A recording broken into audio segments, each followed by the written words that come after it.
Hello, everyone.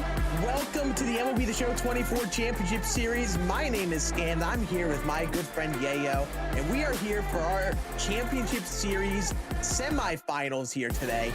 And Yayo, we have a lot of great baseball in store. How are we feeling today, buddy? I'm excited. We got, I guess, the four best players this year, right? So semifinals, a lot of money on the line, a lot of good MLB The Show games that we're about to have today. Yeah, we saw some crazy baseball last weekend to get to our Final Four, some crazy three-game series, a lot of mercy rules, a lot of runs scored. But how did we get to this point? We had our four qualifiers between the summer and fall circuit. Then as we progressed our way through, if you did well enough in those circuits, the top 8 made it to our grand finals, which we've gotten all the way up to today. The rest of the people had to fight all the way through the wild card with just a chance to make the final 8. And finally, after our beginning of the playoffs here, we're down to our final 4. And $51,000 are at stake. And these are the 8 players that we've seen along the way. A few series, even though they were 2-0 that we saw last week, were a little closer than what that showed. And we're down to Wilsey, Alex K, Frosty, and Alex Kill as our final 4. Yeah, and in this bracket, we have a lot of storylines, right? We have Kreiner, former champion, who's has been eliminated. Now we got both Alexes are back. Alex Kill already won a title this year. Wilsey has won it back-to-back. We got Frosty, who's like trying to win that first big one in this tournament. Again, all of them already secure $5,000 if they win their series and advance to tomorrow, secure another $5K. So there's a lot of stake right now, and I'm curious to see what's going to happen. Yeah, absolutely. They've been playing this game all year in each circuit, competing their butts off just to get to this final point. And this is where it all comes down to. They got to win today to get another $5,000 just to get to the top 2. But the big stakes are tomorrow for that final $25,000 first place prize. And they just got to get to that point. And we actually will be watching 2 series today between our final 4 players. And let me ask you, Yayo, as we check out the players here in just a moment, what do you think is the key to help these players win today? What do you think these players need to do right to win today? We always talk about pitching and defense wins championships, but I don't know if that's the case in tournaments like this. Sometimes it's scoring runs, right? And I think you got to bring your A+ game. The A- game might not be good enough. It might be good enough to win 99.999% of the games in ranked, but not in a tournament like this, not in the semifinals. Whoever comes out on fire with their A+ game is going to go ahead and advance tomorrow. Absolutely. We got Wilsey versus Alex K to start us off today. This is everything you need to know about Wilsey. He's won both the fall and summer circuit this year. You could check out him on X and Twitch over at Wilsey HD. And lo and behold, his favorite card is 99 Babe Ruth, and he's over there at first base.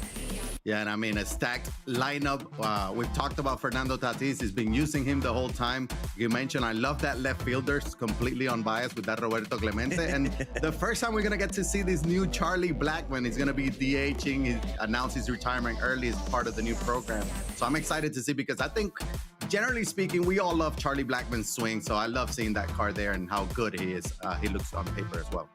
Yeah, we have a few of those new career tribute cards that we'll be seeing in lineups, but you'll actually be seeing a lot of similar lineups to last weekend if you paid attention. Only some minor changes made, I think, with this week, and, you know, them probably not wanting to grind the game a lot the day before a tournament game. Not too many lineup changes between yesterday and today between everyone, but some of these guys have some crazy lineup changes because they apparently grinded a bit yesterday. Yeah, obviously with the wild cards being here, you got the God squads, the real God squads, and here's Alex K, his favorite player, Chipper Jones, which I don't blame him one bit, but we're gonna see a couple of new faces though. You know, maybe they didn't grind a lot of the moments to not mess with their legend timing, but you can get some players on the market. Absolutely. This is everything you need to know about Alex K. Also streaming. If anyone does want to check him out over on Twitch, that is an I instead of an L that you see in the Alex K. Whenever I pull up his stream, it always trips me out.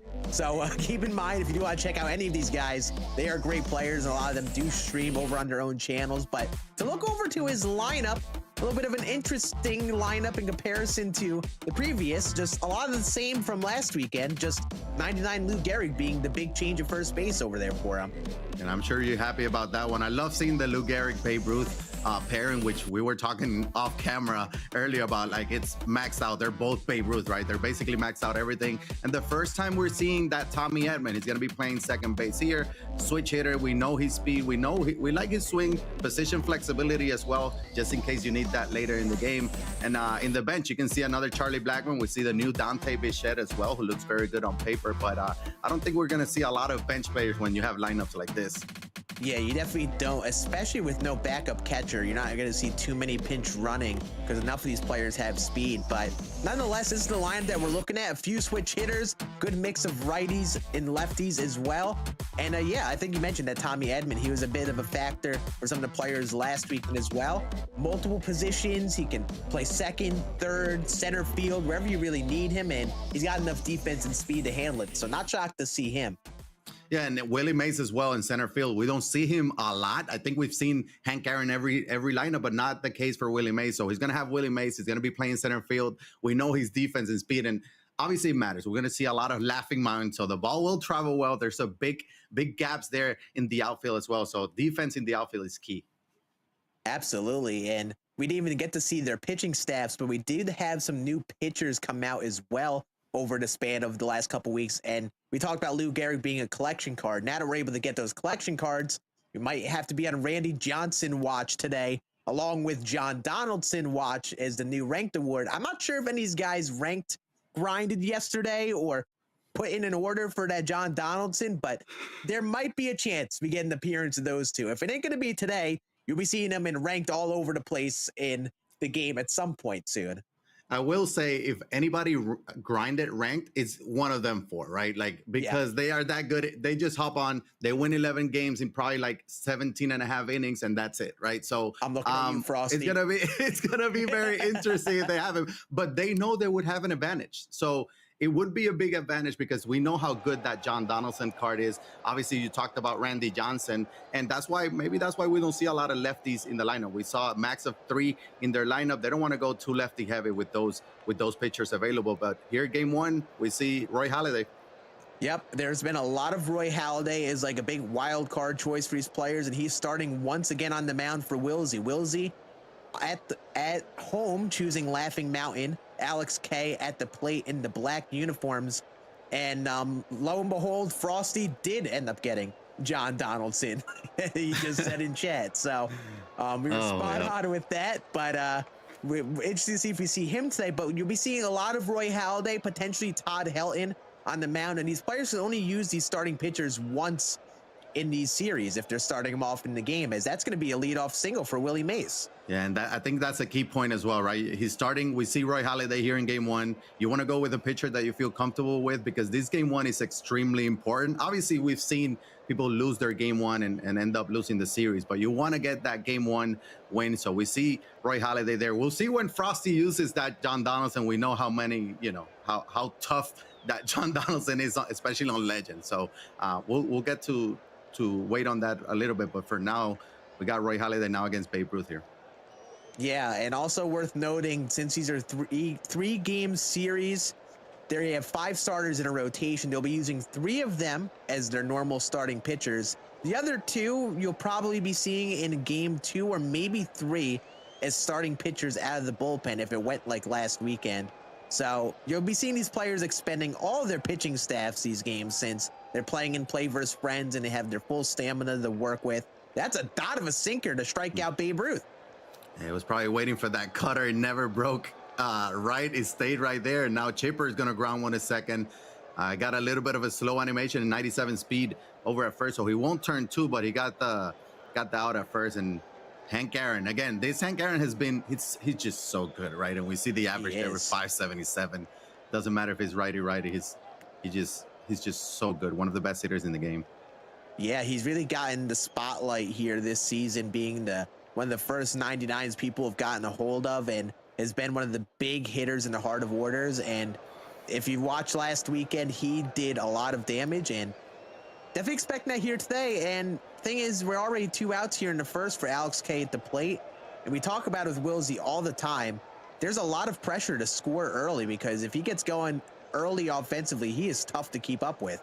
Yeah, and that's huge for Alex Hay right now. He has very good speed over at first. He will not be able to bring him in, and you want to get those, jitters out of the way by scoring a couple runs in the first. He won't be able to do that, and now he's just gonna have to pitch and try to slow down Wilsey. We'll see how Wilsey comes out, but we know what he's capable of doing offensive, and we see the picture there. There's that Randy Johnson that you were talking about. So this should be fun. Absolutely. Randy on the mound for Alex K. Also, Jackie Robinson leading off with a .651 batting average, with probably a large majority of those at-bats coming on legend difficulty. That is just stupid. Yeah, and that's why he's leading off, right? You want to have the guys that you feel more comfortable with at the top of the order. 651, I don't think I can do that on veteran, but that's why I'm just on this side of the tournament this time, as he got the check swing call for strike 3, and that's a good start for Randy. Yeah, I love to see that check swing getting to expand the zone. I feel like if there's any advantage to using Randy Johnson, it's probably been a bit since these players have seen Randy Johnson used in, game out, and that's the same with John Donaldson. Yeah, I think it was last year. Oof, well, even if you've seen it, yeah. Crushed. Oh my God, that's Babe Ruth. We talk about Babe Ruth and Lou Gehrig, even though they're lefties. You feel comfortable enough, or they feel comfortable enough, lefty, especially here against Randy Johnson. It doesn't matter. They're that good. As we see our first home run of the semifinals, who went 505, by the way, 505. Yeah, unreal. So yeah, Randy Johnson, not ideal to start off with a lefty homer to Babe Ruth, but you got to I think the key with Randy here is to establish those sliders and slurves, try to get the velocity inside to those lefties, and hopefully get them to expand the zone. And there's that inside slider, 94 miles an hour, late on it, and that's going to be a fly out to give us our second out here in the first. Yeah, that slider is a key pitch too, right? He has that force him at 102 that he just gave up the home run too, but that 94 mile an hour slider, mid 90s, as a hitter, you see the break and your brain tells you to slow down, but it's coming in hot. So you can't slow down too much. Yeah, I think with this level of player and how good of hitters they are, the two key pitches are probably the inside slider and then the away two-seam. Try to get some early rollovers on the two-seam, because even though it's fast, he gets a swing and a miss, and we only have one run here through the first inning. Yeah, that's not bad, right? If you're Alex Hay, you feel good. You already had a runner in scoring position. You held him to 1, and you got to avoid the big innings. And they're going to score 1 or 2 runs pretty much every inning. You want to avoid the 6, 7 spots, and that if you're Alex Hay, you're like, okay, I'm fine. You get to live another day with just giving up 1. Yeah, and here's the new Lou Gehrig. That's another down and sinker that freezes Alex K. That's 2 of those down and sinkers that have just frozen him early in his game. I'm interested to see if he makes those adjustments here soon, start sitting on that down and sinker. I'm curious if there was some homework done by Wilsey that he noticed something. Maybe Alex K didn't like the sinker low and inside to those lefty hitters or something, because that's the second time, and you rarely see those, especially looking. Yeah. We don't see those often. Yeah, so kind of electing for a patient approach, trying to raise that pitch count, see some pitches, maybe see how Wilsey's approaching him. And this is another 2-strike count here. And I mean, right now, Halliday's cruising on the mound, but now it's a 3-2 count. So, I mean, an opportunity to make things interesting here with 1 out. And you talk about patience, right? This is his 24th pitch here in the second inning as he rolls one over to second base. And we know that after 80 pitches, you start seeing the yellow stamina. You want to get to the bullpen as early as possible, and as early as you can. So maybe that's his game plan at the plate right now. Yeah, and Wilsey at least is doing a good job of recognizing that he's being patient and he's just attacking the zone. Just throwing those sinkers, trying to get them in the zone, even though that ended up being a full count that last at bat. Just trying to not nibble around the zone is Ernie Banks. Oh, it's past the right fielder. It's going to get all the way to the wall. It is going to be at least a double. It will be just a double for Ernie Banks, and Alex K has a runner in scoring position, and coach does not approve that diving attempt in right field. And that ball was hit 101, so it was hard hit. It could have made the play. I think maybe it was one of those like, do you dive or do you not? But he kind of took a weird angle. Nonetheless, 2 outs and a runner in second for the second inning in a row. Now Corey Seager. No balls, 2 strikes. Yeah, Corey Seager's kind of been like a fire starter at the bottom part of the order for players, but not this time. A dot of an up and in sinker, and another strikeout looking for Alex K at the plate. I'll tell you all what, that probably won't happen for too long, but it's crazy how we've had 3 of those. Like, these players don't strike out like this too often. No, and every single time has been the sinkers inside. The first 2 were low. That one he went up high. So good job by Wilsey too to mix it up, even though the same pitch in the same inner part of the strike zone. But going up that time, he wasn't expecting it. And we got this new Charlie Blackmon, 99 overall, and that's crushed the deep center field. 107 miles per hour off the bat, and now we see why Chuck Nasty's in the lineup. Absolutely destroys one of the sweetest swings in the game. And a lefty here. Yeah, lefty again. It didn't matter. I was gonna say, oh well, he's gonna go back to back perfect bombs, and that's that Tatis that we talked about. Even though he has one-away contact and 88 power against lefties, it didn't matter that time. 3-0 lead by Wilsey. But I was gonna say Charlie Blackmon obviously is the new card. He's gonna throw a joke there like, wow, he's so bad. 3rd perfect in a row. But he's so bad because of that 0 batting average. Well, his 0 batting average probably because he hadn't used him. And that was his first at bat. He went deep dead center against Randy Johnson. Can we just acknowledge what happened there? I don't know if you all saw that properly. A perfect line drive off the back of Randy Johnson, bounces right over to Seager at short, and ends up being an out. So even though that's the 3rd straight perfect for Wilsey at the plate, that one is an out. Yeah, and if you're Alex K, you take him however you can get him, right? Sometimes it's better to be lucky than good. So you take the out. And this is the thing about Randy Johnson. I think for a lot of players, he causes fits. What a play by Randy to make it 2 outs. Backhanded play on the grounder. And the thing with Randy is, even though he causes fits for a lot of players, he doesn't have a sinker or a cutter, which is typically effective against these really good players. You sometimes have to throw fastballs in the zone, and Wilsey has crushed them this inning, and that's another hit here with 2 outs, and up comes Jackie Robinson. Inside. And he's just so tall too, right? I remember when he first came out, he gave us a lot of fits because he's so tall. He throws that 3/4 arm slot as Jackie gets a base hit through the hole as well. And it's tough because it's tough to pick it up, even though he doesn't have the meta pitches. He still has the outlier with a hard slider, but maybe we also I'm gonna say they also saw him so often, that at this point it's you're past that, oh my god, it's Randy Johnson effect. Yeah, it's an interesting risk with these top players because the release doesn't mess with people, and especially when they have to throw pitches in the zone, these guys crush those fastballs. They don't really let them beat them, and I think it's really a game of just spitting on the sliders and not swinging at them and trying to work good counts like this. Now a 3-2 count. What the heck do you throw? He goes down away slider, and that's ball 4, and now the bases are loaded for the heart of the order. Wilsey looking for a big lead here to start off game number 1. Oh, that's off the plate. And that's what I like to call a professional take. Full count, you're sending the runners with 2 outs, and that slider just missed, but it missed enough for him to just spit on it and just take that ball 4 and now load the bases for Chipper Jones. Establishing the fastball this at bat, 2 in a row to make it a 1-2 count here. Big pitch coming up here, and he bites at the high 4-seam, and he just fouls it off. We saw Alex K looking on, strike out 3 times, looking on sinkers. And this is the second time that Wilsey has expanded the zone with the fastballs up. That time he's going to get a base. He's going to score 2 more and extends the lead to 5-0. But maybe that's something to keep an eye out on. But again, early 5-0 lead for Wilsey here in the second. Yeah, 37 pitches already for Randy Johnson, and that's the gamesmanship there. He got him to strike out on a high 4-seam in the first inning.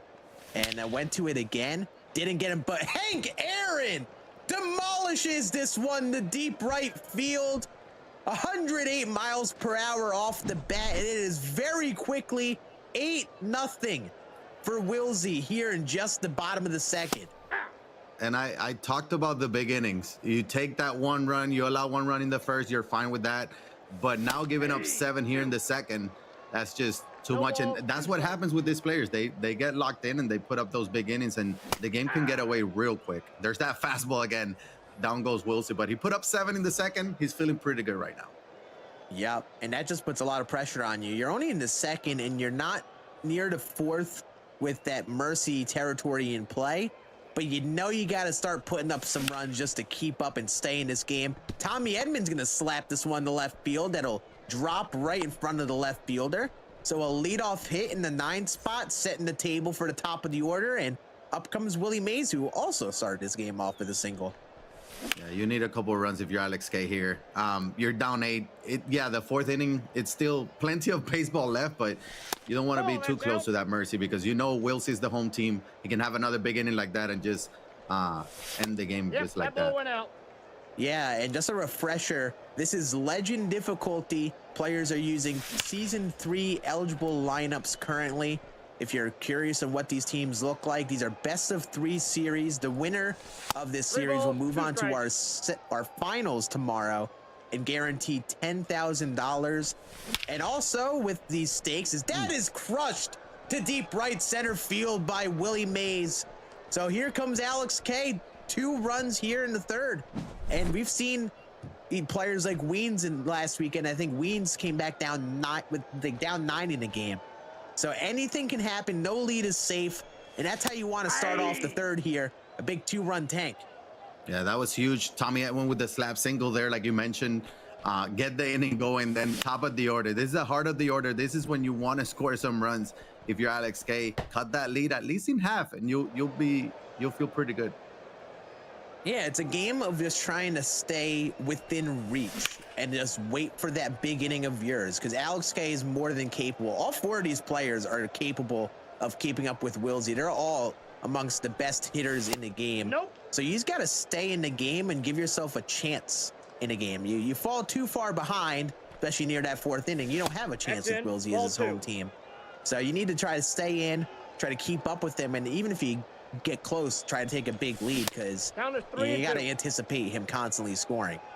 Yeah, and this is a great at bat following that 2-run home run. You work the count full with Babe Ruth. You want some more runs.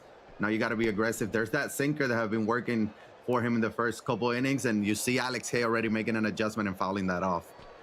Yeah, if I'm Wilsey, I see a very early swing on that. I'm probably going down and in splitter after that. Try to get a very early swing and miss, tunnel it off with that arm slot. He goes cutter, gets another early foul ball, so another 3-2 pitch. There's the sinker, and he's still cutting at it. 3-2 count yet again. The 47th pitch from Halladay, and Babe is fighting. Yeah, I think Alex said, I'm not going down looking again. I'm going down swinging if I'm going down. Absolutely, and this is what makes these players so good. They make these in-game adjustments, the slight changes in their strategy, and this is why they score as much as they do and do so well in these tournaments consistently, because there's this strategy with these tournaments and these high-stakes games and making minute adjustments. This is also the 13th pitch of the at-bat and coming from Halladay.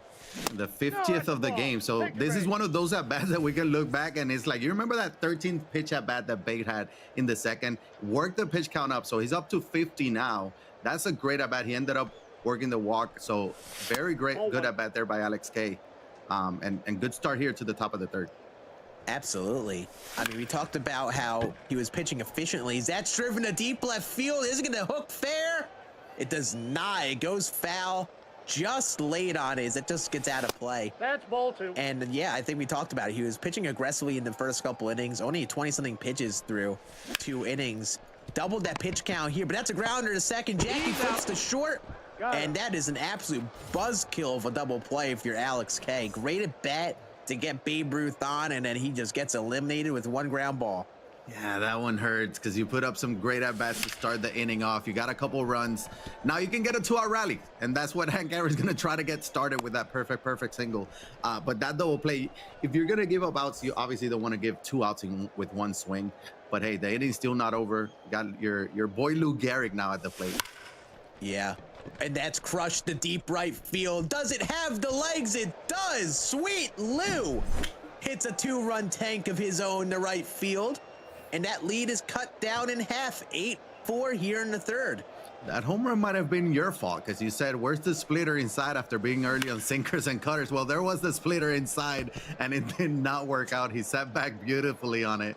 And again, hey, put up 4, cut the lead in half, which is what I mentioned. Now he's happy. He still wants more, but he's happy with that now.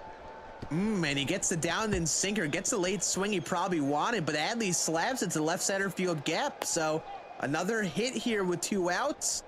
And Alex K's making things interesting here. Big at bat right here to try to chip on 1 or 2 more, keep this inning alive, and just, we talk about getting the starting pitcher out of the game. That is always so huge to get that confidence and energy down and get this pitcher out as soon as possible. And the way it's looking, I don't think Halliday is going to get through 5 innings. He's already at 60 pitches. You know, but yes, you want a couple more runs here. You're 2 hitters away from batting around. That's a successful inning, I would say. Absolutely. Great way to bounce back.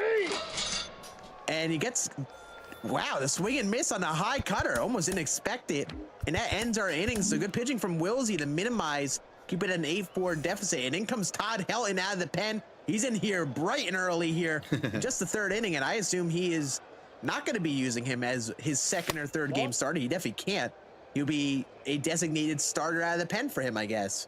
Yeah, we've seen a lot of Todd Helton in this tournament. There's Tatis against us 2 for 2 with 2 home runs, but he does have that sinker and the cutter, like you mentioned. It's still weird to me. My brain is still trying to comprehend Todd Helton is pitching with like the Andy Pettitte motion or whatever, right? But he was very effective. He's been effective. So I like that. You put up 4, you bring in a new pitcher, trying to limit the damage here. You know, not a good start though. Yeah, absolutely. Todd Helton is literally like Andy Pettitte. It's like, it's a weird thing with these out of position players because they're almost like other players just masked as like out of position guys. So it's like Andy Pettitte, he's got an Andy Pettitte type pitch mix, and that definitely plays, but he was the big number 2 starter in the previous weekend. So very interesting to see who will be that next big number 2, as that is crushed to deep center field by Corey Seager. And Wilsey is still going. 10-4 lead for him now. Yeah, he's locked in. And this is what I was talking about. Who's going to bring their A+ game? It looks like Wilsey brought his A+ game already. He just missed that one. 93 off the bat. I don't think he's going to have enough. But he already has 10 runs across. And there's only 2 outs here in the 3rd. So that's a good answer, though, by Wilsey. He gave up 4. He comes right back, put up 2. Still has a chance to put him a couple more, though, now with the top of the order. Yeah, absolutely. You want to keep the foot on the gas, right? We talk about these games and them being almost like a game of momentum. A lot of it on Wilsey's side here, really due to him just capitalizing on a lot of mistake pitches. A lot of these pitches that end up in the plate, he is crushing, and he's not really chasing too much out of the zone. The only stuff he's really chased for some high fastballs, but now you bring in a control guy and Todd Helton. I don't think the velo is going to be as effective. But as I say that, down in 4-seam fastball, that honestly is what makes Todd Helton good right there. The really fast 4-seam in comparison to the slower sinker and cutter. And it ends our inning, but still 10-4 lead for Wilsey. Yeah, that was a good, as you were saying that the only thing he was doing was chasing the high fastball. So he almost bited that high cutter, but that was a perfect pitch to follow that high cutter with the low and force him at 99. 99 is still good, even though it's not outlier. It's still, you know, it's coming in hot on Legend. Yeah, sometimes the strategy isn't really about throwing the hardest ever, but just really hard in comparison to the other pitches that pitcher has. So Helton kind of sits around low mid 90s with the sinker and cutter, and then mixing in the occasional 4-seam that's about 5 miles per hour faster is actually pretty nice, especially when he throws it across his body like that. And Roy Halladay is the same thing, right? He's a sinker cutter guy. Sometimes that 4-seam, as Tommy Edman gets into a hold of one, perfect. He's 2 for 2 now, double and triple away, shy of the cycle now, but perfect. Tommy Edman solo shot, good for Alex K, answering right back there at top of the order. But as I was saying, that 4-seam a lot of times can be the best pitch because you're thinking sinker cutter as a hitter. And you expect some sort of break when you see the ball, and the 4-seam just stays flat, and it can surprise the hitter at times. Ball 2. Absolutely. And just to remind you all, this is our first series that we'll be watching today. This is a best of 3 series between Alex K and Wilsey. We'll also be watching another best of 3 series after this, and the winners will be meeting up with each other tomorrow. That's ball 3. So we'll be seeing the winner of Frosty versus Alex Kill play the winner of Wilsey versus Alex K here. And so far, Wilsey is definitely establishing himself offensively. 10 runs in 4 innings is tough to keep up with, but Alex K has done it before. He scored a lot of runs himself. He's definitely one of the best few hitters in the game. So top of the order here, looking to get things going as Halliday's up to 72 pitches. Yeah, and he's still being patient. That's a very good swing there by Willie Mays. Just late, but does he have enough? And it looks like it will. It will. So second home run, he's going to go back-to-back, cut the lead to 4. But as I was saying, yes, he's almost at 80 pitches, Roy Halladay. We're not going to see much of Roy Halladay, I don't think, for this game. But yeah, you gotta just, now you want to cut it to less under 4, right? Get a little bit closer, because the way Wilsey's sitting, doesn't look like he's gonna stop anytime soon. Absolutely not. And especially since he already took his starter out of the game, it kind of gives you more of a reason to take one out for you. No reason to force him to keep going. But you go to Riley Green, and this Riley Green card is interesting. He's got Aroldis Chapman's pitching motion. He's got a sinker and cutter. And that's a great play by Chipper Jones over at third. that would hurt, because you would have loved to get a little dinky single to the left with 2 outs here. But that doesn't hurt enough, clearly. Bounces back with a frozen rope of a homer off the bat at Chipper Jones. It's now a 3-run deficit. And we were talking about Todd Helton as a position player pitching. It's kind of weird, different. This Riley Green always gets me, because we've seen Chapman, how good he's been in MLB The Show games for years, right? So he has that same motion, but he has a sinker, he has a cutter, he has a different pitch repertoire that it just confuses me, right? You've never seen some of these pitches come out of that Chapman motion, so it can be confusing. It wasn't confusing there for Chipper Jones, though. Yeah, I was about to say, almost freezes it on an up and in sinker there. It seems like that's a big pitch for Wilsey once a new pitcher comes into the game, to try to get him on some inside sinkers. And the thing is, this Riley Green, he actually kind of got crushed every time he had been used. He's one of the first reliever options they're going to in the game. And I think the thing with Aroldis Chapman that makes Aroldis Chapman good is that he's got that outlier four seam. But this card, which is basically like Chapman, is that's dribble down the line. That'll be a 2-out single for Hank Aaron. The thing is, this card doesn't, I don't think it has the velo to really fool these guys. It's just different, right? He has the same motion, but different pitch repertoire or speeds as well, so he can throw somebody off. And now if you're Alex K, I was gonna say, you want to take advantage of that little fluky single. He won't, but hey, he put up a couple more there. Now he's down by 3. He's gonna have to do it on the pitching side of things now, though. Yeah, I want to see if he makes any adjustments on the mound. He hasn't really pitched the most effectively versus Wilsey. Wilsey has crushed all these mistakes in the zone, and really is just put up a homer after homer after homer here through 3.5. So if he could just make some adjustments, keep Wilsey to just 1 or 2 here, then he's within reach with a good inning next inning. Yeah, and you got Babe, who's already shown that he can go lefty-lefty, but you still want to have a lefty facing Babe if you're on the bump. Absolutely, and you especially want to try to hit him with the slow stuff away. Force him to sit back and hit the ball opposite field if you can. You know, Babe is great. You can at least minimize what you give up to him sometimes by throwing that away breaking stuff. He goes inside sinker there, 3-2 count, gets a late swing, and those down and fastballs are kind of proving effective so far for both players on the mound. And that's our first out. And to your point, you know, Babe Ruth, if you limit Babe Ruth to a single, it's a win, right? That's the second time Wilsey got under the ball. That's going to be a second out. And this would be huge, right? If you're Alex K or an Alex K fan, meat of the order, 2, 3, 4. You got 2 quick outs, trying to escape here with the first 0 there against Wilsey. Counts 1-0. Yeah, and keep an eye on Wilsey here. Last time we watched him, he feasted with 2 outs in the inning still. And what makes someone like him so good is that he can put up a couple bad swings to start off an inning, and then still does not stray from his approach at the plate, still swings aggressively, attacks those mistakes whenever they hang in the zone, and still does damage even with 2 outs in the inning. But 3-1 count, Hank Aaron, that's crushed the right field, and that's going to end their inning. He actually had a 1-2-3 inning here, and still a 10-7 lead for Wilsey, but a big inning for Alex K on the mound. Yeah, and I was talking about putting up a 0 in the scoreboard, and it's not the same as a 1-2-3. A 1-2-3 is very impressive, especially with how good Wilsey has been hitting.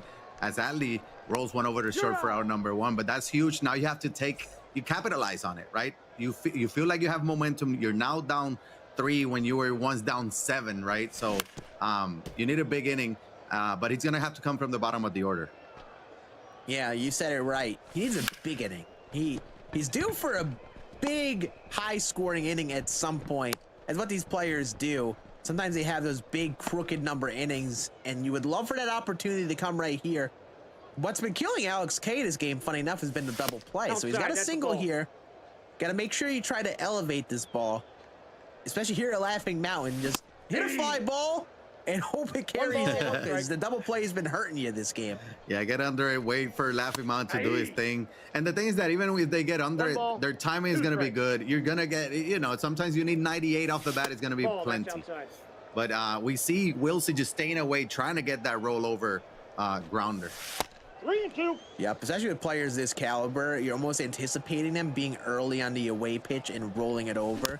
They're so good at hitting the velo. Down the way cutter, dotted right on the corner, and lo and behold, very early, but Seager fouls it off. Goes there again, but that's driven to center. That'll be right to the center fielder. Play it first. Runner gets back, so the hit and run doesn't hurt him. But again, another early swing on an away cutter, and I think that just kind of been Alex K's problem here. An opportunity to hit the ball the other way, hit and run, make something happen, but just was not able to sit back enough. Yeah, just a tad early on that one. If he would have sat back a little bit, obviously that would have been in the gap with the runner in motion. He would have for sure scored a run. Now he has 2 outs, but hey, you got Tommy Edman. He feels pretty good against, with Tommy Edman. He's already 2 for 2 with a home run. He looked at the bench because he is facing a righty, and he will swing at the first pitch and fly out to right field. So that's going to be a scoreless inning for Alex K, which is huge for Wilsey. He wasn't able to, capitalize after putting up a 0 on Wilsey there. Yeah, back-to-back scoreless innings. And we talk about Wilsey's offense a lot. He does a great job of putting up big runs in games, but one thing that honestly gets overlooked by him is his pitching approach. He will seemingly on the mound try to find the problem in the opponent's approach, what their weakness is at that point. And he's not afraid to just spam pitch after pitch after pitch in the same spot. And even though that works well, or may not work well for some cases, it sometimes works really well. And he is just attacking away to these hitters, forcing Alex K to try to sit back and hit the ball the opposite way. And he hasn't made that adjustment yet. And one of those things is like, I'm going to keep throwing it until you prove to me that you can hit it, right? And I'm talking now with Fernando Tatis. The last 2 times Fernando Tatis has been at the plate, I've been saying something, and he hit a perfect home run both times. So I'm going to be quiet, but yeah, that's a key point. I think, Wilsey, he knows that if he holds the opponent as Tatis hits one is short, that's going to be, I think he's going to beat that one out, infield single. But if you're Wilsey, you know that if you limit your opponent, I'm saying limit your opponent on Legend to 10, 12 runs, you take that because you know you're going to put up 15 to 20 plus runs pretty much every game, right? So he just wants to limit the opponent. As Posada finds the gap, that's what Alex K wanted to do last inning. Yeah, and a little bit of a weird play off the wall. Posada will get the second easy. So Wilsey gets another run on the board, 11-7 lead for him. Still keeping it on, and that is crushed to deep right field. Corey Seager does it again. Makes it a 13-7 lead. And this is why that top of the inning hurts if you're Alex K. Yep. You were just down 3. You had an opportunity to even tie it right back up with just putting up 3 in the inning. But instead you go down scoreless, and very quickly it's now a 6-run deficit. And now you got to send out Mark McGuire. Yeah, it felt like he had momentum by shutting Wilsey down there in the 4th. But he lost momentum almost immediately by not scoring in the top of the 5th. And exactly, feels like he lost it there. Now, Wilsey answers back with 3 already across with just 1 out. Yeah, we've talked about a bunch of different players, how they've played. Roberto Clemente also going perfect to center field. Clemente has been fantastic for Wilsey in that 9 spot. Might not be someone that you expect to stay in lineups in the long term as you've gotten more 99s in the game, but he has been killing it for Wilsey in the 9th spot. Now a 7-run lead, and now you got to be very careful if you're Alex K, because if Wilsey scores 3, that's a mercy rule win for him in game number 1. Yeah, and out of the 9th spot, you want a very good hitter because you want to be able to flip the lineup every time you can. And Clemente did just that with the solo bomb. And he is season 3, so right now he is still very valuable, right? You have max contact and clutch, very good defense, decent speed. So right now, the fact that you can put Clemente without having to use a wild card for an outfielder is huge. And I think that's why we're seeing him in a couple lineups today. Just takes ball 4 at the top of the zone, just outside or just above the zone. So now runner on first, but quickly an 0-2 count, but it's Babe Ruth. And he swings at that high fastball, driven to deep right field. Hank Aaron will not get there. That'll bounce just off the wall. So now 15-7 lead for Wilsey, and now one swing could send Wilsey a game number 1 win. And yeah, now you got to take out Mark McGwire, send in the new Chris Martin out of the bullpen with that sinker cutter, try to end this inning. I mean, if you're Wilsey, you want to end it right now. You just want to get it over with, move on to game 2. And this is what we were talking about, the big innings. These are the innings that just crush you. As he hits a perfect right to the shortstop, that's going to be out number 2. He still has one more chance here to end the game via mercy rule. And it's going to be Hank Aaron. Yep. You got to be careful of those away cutters. If there's an away cutter, just outside, driven to right. Not going to send him home, though. The winning run is over at first base.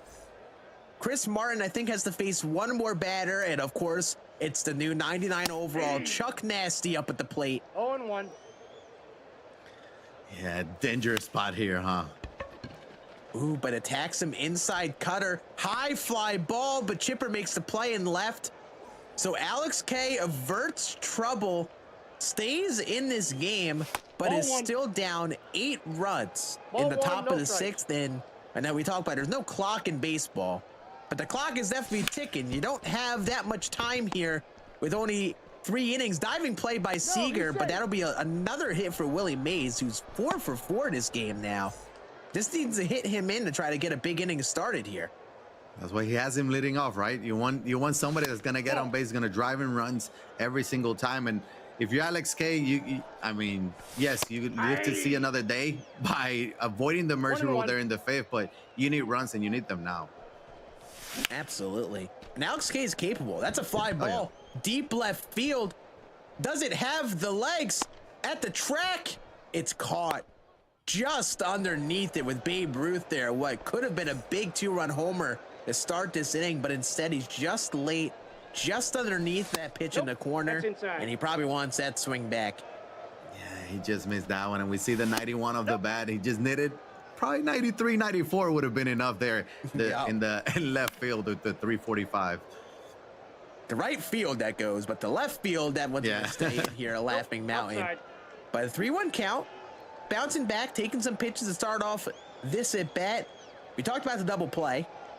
Seems like Wilsey's going to try to pitch into the or for the double play. Tries to go backdoor slurve, just misses the spot. So big opportunity for Alex K to fight back here. 2 runners on, hammering Hank on.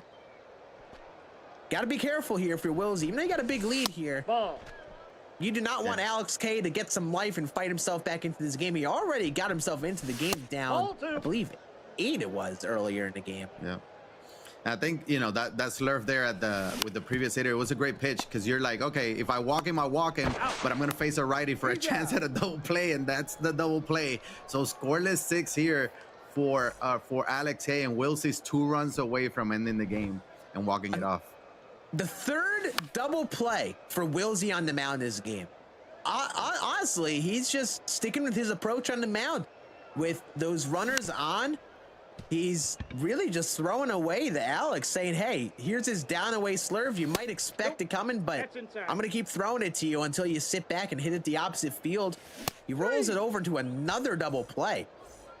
Yeah, you got to gear up for when those hard sinkers are coming in. You know, as Posada hits one deep to right center field, that's going to be a solo bomb, makes it a 16-7 game. But that's the thing. You're throwing the off speed, saying, you know, the hard stuff can come in, but at the same time, are you willing to sit back enough And you mentioned 3 double plays. He got 3 strikeouts. That right there is 9 outs. So 3 innings basically on those, 6 hitters basically. So big. It's just huge from Wilsey. And Corey Seager, who has already crushed it this game, could end this game in one swing. Wilsey has all the offensive momentum on his side, looking to take a big 1-0 series lead. If he strikes out on a down-hit splitter, another strikeout here to make it 2 outs. So again, we're 1 out away from Alex K clawing away, staying alive in this game. But Roberto Clemente in the 9th spot looking to end it if you're Wilsey. That's a ball. And he went deep last at bat. Obviously, we know what he's capable of. I know what he's capable of, but you want to end it. You want to give Alex Hay more chances either. But Chris Martin is pitching solid so far. So the 3-2 pitch inside sinker driven down the left field line. That'll get to the corner. So Roberto Clemente double keeps this inning alive. And now comes the top of the order. And that winning run is only on second. It doesn't even need a home run. And up comes Jackie Robinson. Yeah, top of the order. Base hit will basically end it with 82 speed over a second. And there it is, driven to right center field, and Jackie Robinson walks us off in game number 1. A 17-7 Mercy Rule win for Will, and he is up 1-0 in this series very quickly. Yeah, that's the A+ game that we were talking about, right? Who's going to bring their A+ game? This game 1 was Wilsey. Alex K had his moments, but he just wasn't enough offense to keep up with Wilsey there in game 1. Yeah, he had opportunities. He had his chance to fight back into the game. He did a good job of it, at least, despite straining some runners and grounding to a couple double plays, staying in the game. But once Wilsey got the offense going again, he almost ran away with it and never gave him a chance. There was that one final inning with 2 runners on with 1 out where he could have made things interesting with a home run. But good pitching from Wilsey gets another double play, and that ultimately wins him the game as it keeps him at 7. All he needed to do was score 2 in the bottom of the 6th there, or bottom of the 7th there, and he's got a mercy rule game 1. Yeah, you talked about Randy Johnson, the possibility of seeing him. We saw Randy Johnson game 1. It just didn't work out for Alex K as Wilsey teed off, and it was a short outing for Randy, but I don't think it would have mattered. Honestly, Wilsey was just so locked in on everything. He had so many perfect home runs again, and that's what he's been doing all year long too.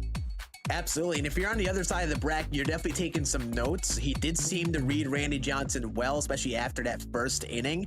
So you're probably taking some notes. You might have Randy up your sleeve or someone like Frosty in the other games, but you might not want to go to him. Maybe go to someone else based on how that went if they were paying attention. You see, a big 7-run second inning there for Wilsey. Ended up giving him that big early lead, and he was able to really run away with it with 2 straight scoreless innings in the 5th and then the 6th. That ultimately end up winning the game for him. Yeah, that was the big innings that we were talking about that you want to avoid. He had 7 in the 2nd, he had 5 in the 5th. That right there, these 12 of the 17 runs is tough to beat that, especially early. If you fall behind so big, it feels like that mountain just starts getting steeper and steeper, and it's tougher to climb. So, Alex tried to hang around. It just was very difficult to do after just going scoreless there at the end as well. Absolutely. Alex K will have some time to recoup himself. We'll have a couple-minute break here in between our games here. We'll be back in just a few to see game number 2. And if Alex K can get a comeback going, since Wilsey's up 1-0. But we will be back in just a few to see how this series finishes.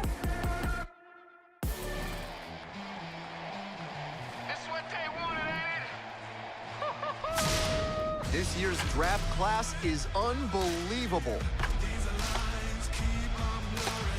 Welcome to the show. Finds the wall, and she makes the catch. This is a historic event this year.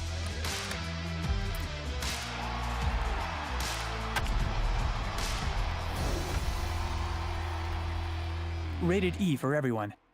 Welcome to Drive to Diamond Express, your intergalactic party bus to Team Affinity Season 3. Imagine a world where position players are pitchers are hitting bombs, and legends are rewriting baseball history. It's because we're heading out of this world with the Out of Position series. But don't worry, we're bringing the bus back to reality for Roberto Clemente Day. Clemente all day, baby. And buckle up, Buttercups. We have a couple more stops to make. I left my hat in the other dimension. Rated E for everyone. The story of Rickwood Field embodies the romantic spirit of baseball. Willie Mays would begin his career with the Birmingham Black Bears right here in this very ballpark. And I am excited that you will have an opportunity to play at Rickwood Field as Rickwood comes to MLB The Show 24.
And welcome back to the MLB The Show 24 Championship Series. We're in our grand finals of our esports season with my friend Yayo. I'm Scan, and we are one game into this first series between Wilsey and Alex K. And Wilsey had a dominant game one to take a 1-0 series lead. I mean, 17 runs. You're happy if you score 17 runs on Hall of Fame for 9 innings. He put up 17 in what, 6 innings. Mercy rule. They're both great players, but Alex gonna come out. He's gonna have to come out firing game 2. Try to force that game 3. Absolutely, and we talked about this being our last weekend of the championship series season here in MLB 24 as we're setting it off. But it's also the perfect time to get into MLB The Show 24 because if you have PlayStation Plus, the game is available to download for free. So check it out. Now is a great time to get into it with it being in the prime of season 3, we have a bunch of 99s, that new career tribute program that released. So if you want to get the game for yourself, if you have not played it yet this year, now is the time to get it over on PlayStation. And yeah, a lot of good cards, a lot of new stuff came out. We've seen some of those guys like Charlie Blackmon having an appearance in that game, the new Randy Johnson. Some had some good appearances, some not. And yeah, I mean, we're about to get into game number 2. And let me ask you, Yayo, speaking of like new things, what do we expect strategy-wise out of Alex Hay, do you think, to get into game number 2 here? He's going to have to try to figure out how to slow down Wilsey, right? He saw that he was kind of swing happy with those high fastballs and cutters, but he's going to have to mix it. Well, I don't know how you get him out. If you have a little bit of a mistake pitch, it's just not missing. He's just going to hit it perfect for a home run. I don't know how you get him out. I feel like I don't think I have a right answer to Alex. So good luck. Yeah, honestly, I think the big thing for him is just to get going offensively more. We know Alex K is a great hitter. Obviously, Wilsey, we've talked about, is nearly consistently the best hitter of the bunch. We talked about how on previous broadcasts that he had the highest batting average and slugging of like all of the top players and ranked. And I'm interested to see, even though Wilsey is that favorite hitter, all these hitters can hit at that level. Alex K, though, needs to find that hitting really soon, because he needs to be able to keep up with Wilsey, who is just on fire to play. And here we go. Game number 2, Roy Halladay on the mound for Alex K this time around. And we're at the good old classic Ship It Stadium here for a second game. This is the new Ship It, so that's the first strategy we're seeing Alex K try to do, and it's taking him to a little bit of a, it might not be a pitcher's stadium, right? It's not a pitcher's ballpark, but it's not the same as Laughing Mountain. This is not old Ship It, which we know how high scoring those games used to be, but hey, he's trying to slow him down. Maybe taking him to Ship It will do just that. We'll see. Yeah, I know some of the top players like to call the stadium like a dungeon in comparison to Laughing Mountain, but it is definitely still a pretty hitter-friendly park in comparison to the many others in the game. But you should definitely expect to see less lower exit velo homers than you see at Laughing Mountain. But you could definitely still score plenty. That's driven to deep right field by Babe, and that's one that maybe could hit a gap at Laughing Mountain. That's going to go right to the right fielder here. Yeah, Ship It is a hitter stadium still, I guess, because of the dimensions of the ballpark, not necessarily for the elevation, right? So that's the difference. With Laughing Mountain, you have the big gaps in the outfield, but then you have the elevation that just helps. 93, 94 mile an hour might be enough, but maybe not here. So we'll see. Good start though for Alex. He brought in Roy Halladay. He's gonna get, I was gonna say a scoreless first, but that ball carried off the wall as Chipper Jones gonna get into third for a 2-out triple there. Yeah, that's the one thing about Ship It. The classic Ship It special to right field that can still happen. That right field wall is a little short. Almost plays a lot like how Yankee Stadium is. And you see that fly ball just carried enough, even though it was hit 88 miles an hour with that short right field, bounces off the wall, and that's going to lead to a RBI for Wilsey. That's down the left field line, and Chipper misplays it. So that'll be a double for Hank Aaron, and what could have ended the inning, a weak fly ball that just carries enough off the wall, ends up giving Wilsey a 1-0 lead with a second hit in a row. Yeah, we talked about the outfield defense. Chipper Jones might not be the best defender as far as like speed and fielding wise. So we see a little bit of a misplay there. The runner was able to get to second because of it. We'll see if it ends up costing him. And here's Charlie Blackmon, who he went deep in his first at bat in game 1. Yeah, Charlie Blackmon's got a butter swing to all fields. You got to be careful throwing something over the plate, even in the opposite part of the zone, because he hit a down the way sinker out to center field. That's a fly ball to deep right field. It's hit very high though. And that's why you play it, Ship It here. Yep. That stays in the park. Well, that is a very high chance of leaving at Laughing Mountain. And that ends our inning with a 1-0 lead for Wilsey. Yeah, that was 97 off the bat. That was 100% leaving at Laughing Mountain. But hey, you gave up one, similar to game 1. If you're Alex Hay, you held him to 1. But now you're the home team, right? You're playing at the same stadium. So let's see if you can get the offense going here early against the brand new, I'm assuming, John Donaldson. Yeah. First time we're seeing him. I was going to say, here he is. You got to play like the horror music. Dun, dun, dun. bunt. It's John Donaldson, who absolutely causes me nightmares. Outlier slider, very fast sinker. But I look, you think his best pitch is the very slow forkball. That's the pitch that causes me fits. The very slow, floaty forkball.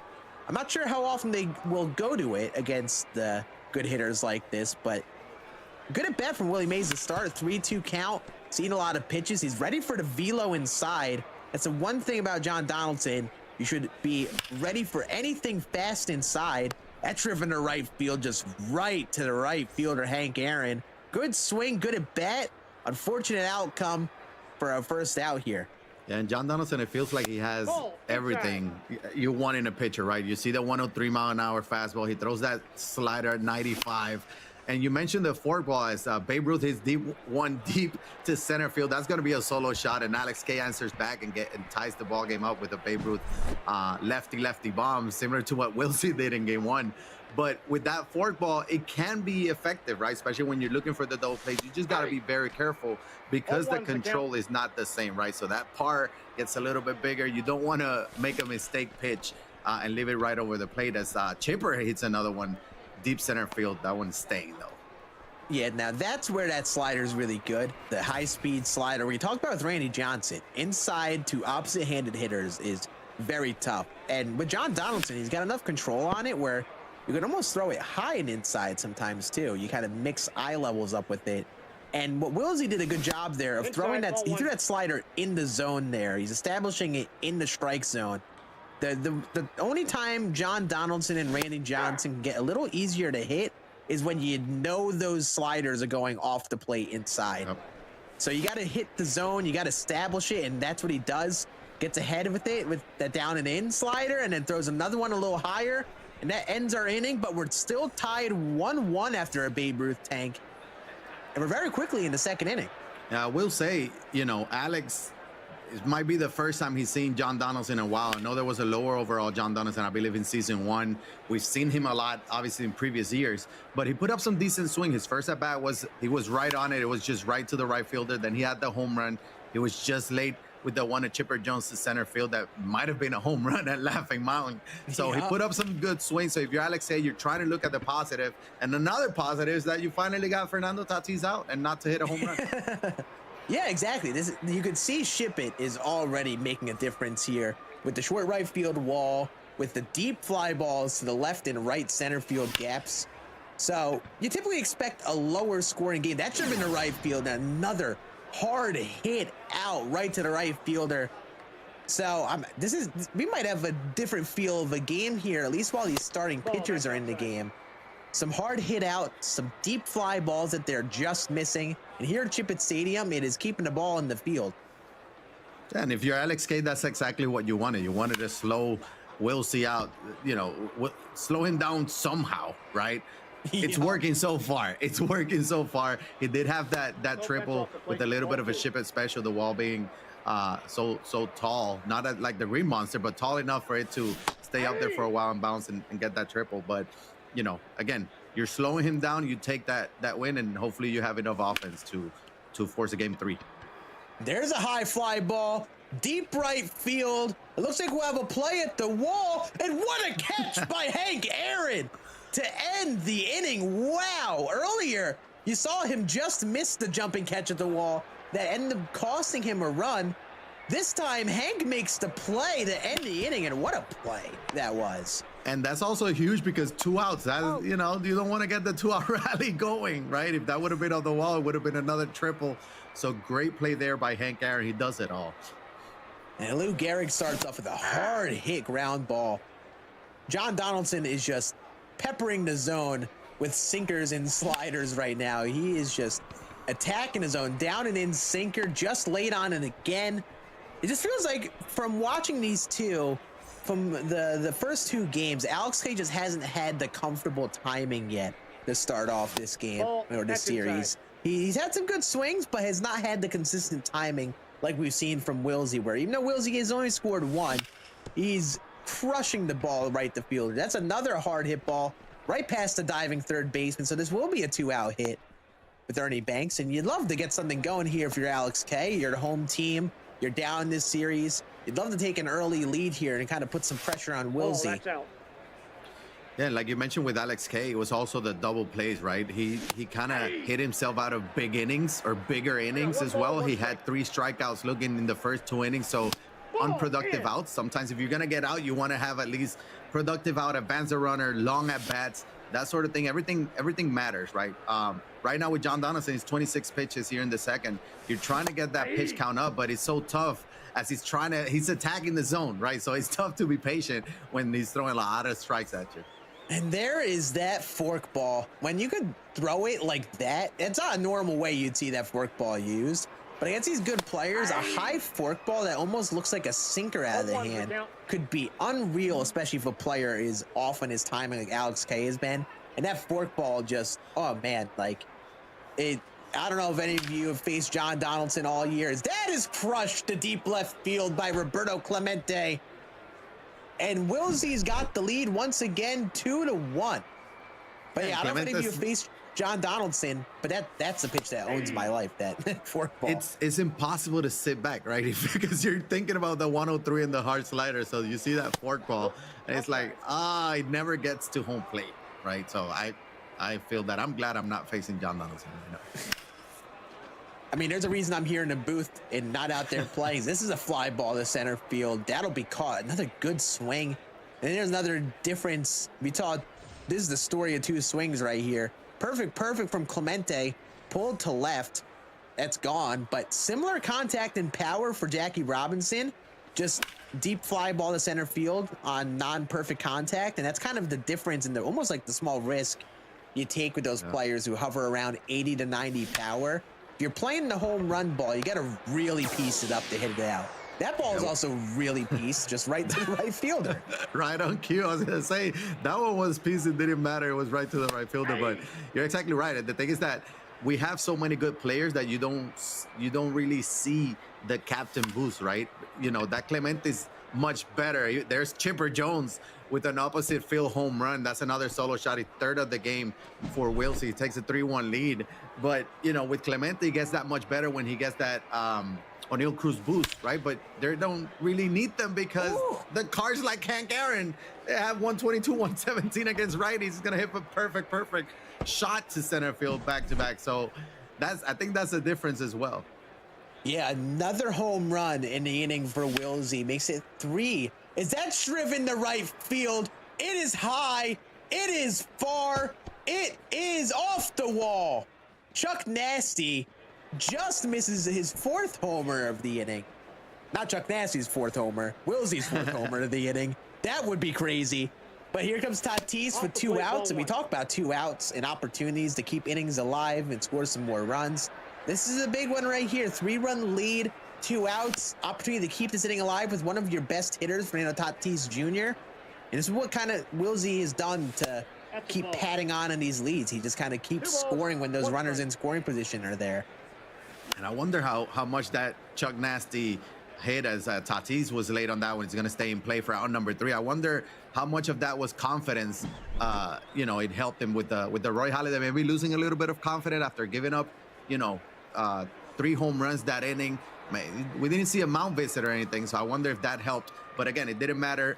Chuck Nasty left stranded there at 3rd. So you're down 3. There's still plenty of baseball left. You're not down 8 or 9 like you were in game 1.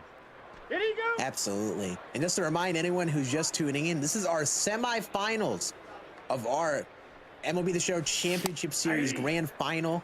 All these players have already secured $5,000 to their name, but if they win this series and get to the semifinals, to the finals, they secure at least $10,000 to their name, and that grand prize for first place is $25,000. So all these players have been playing in tournaments all year to get to these final 4.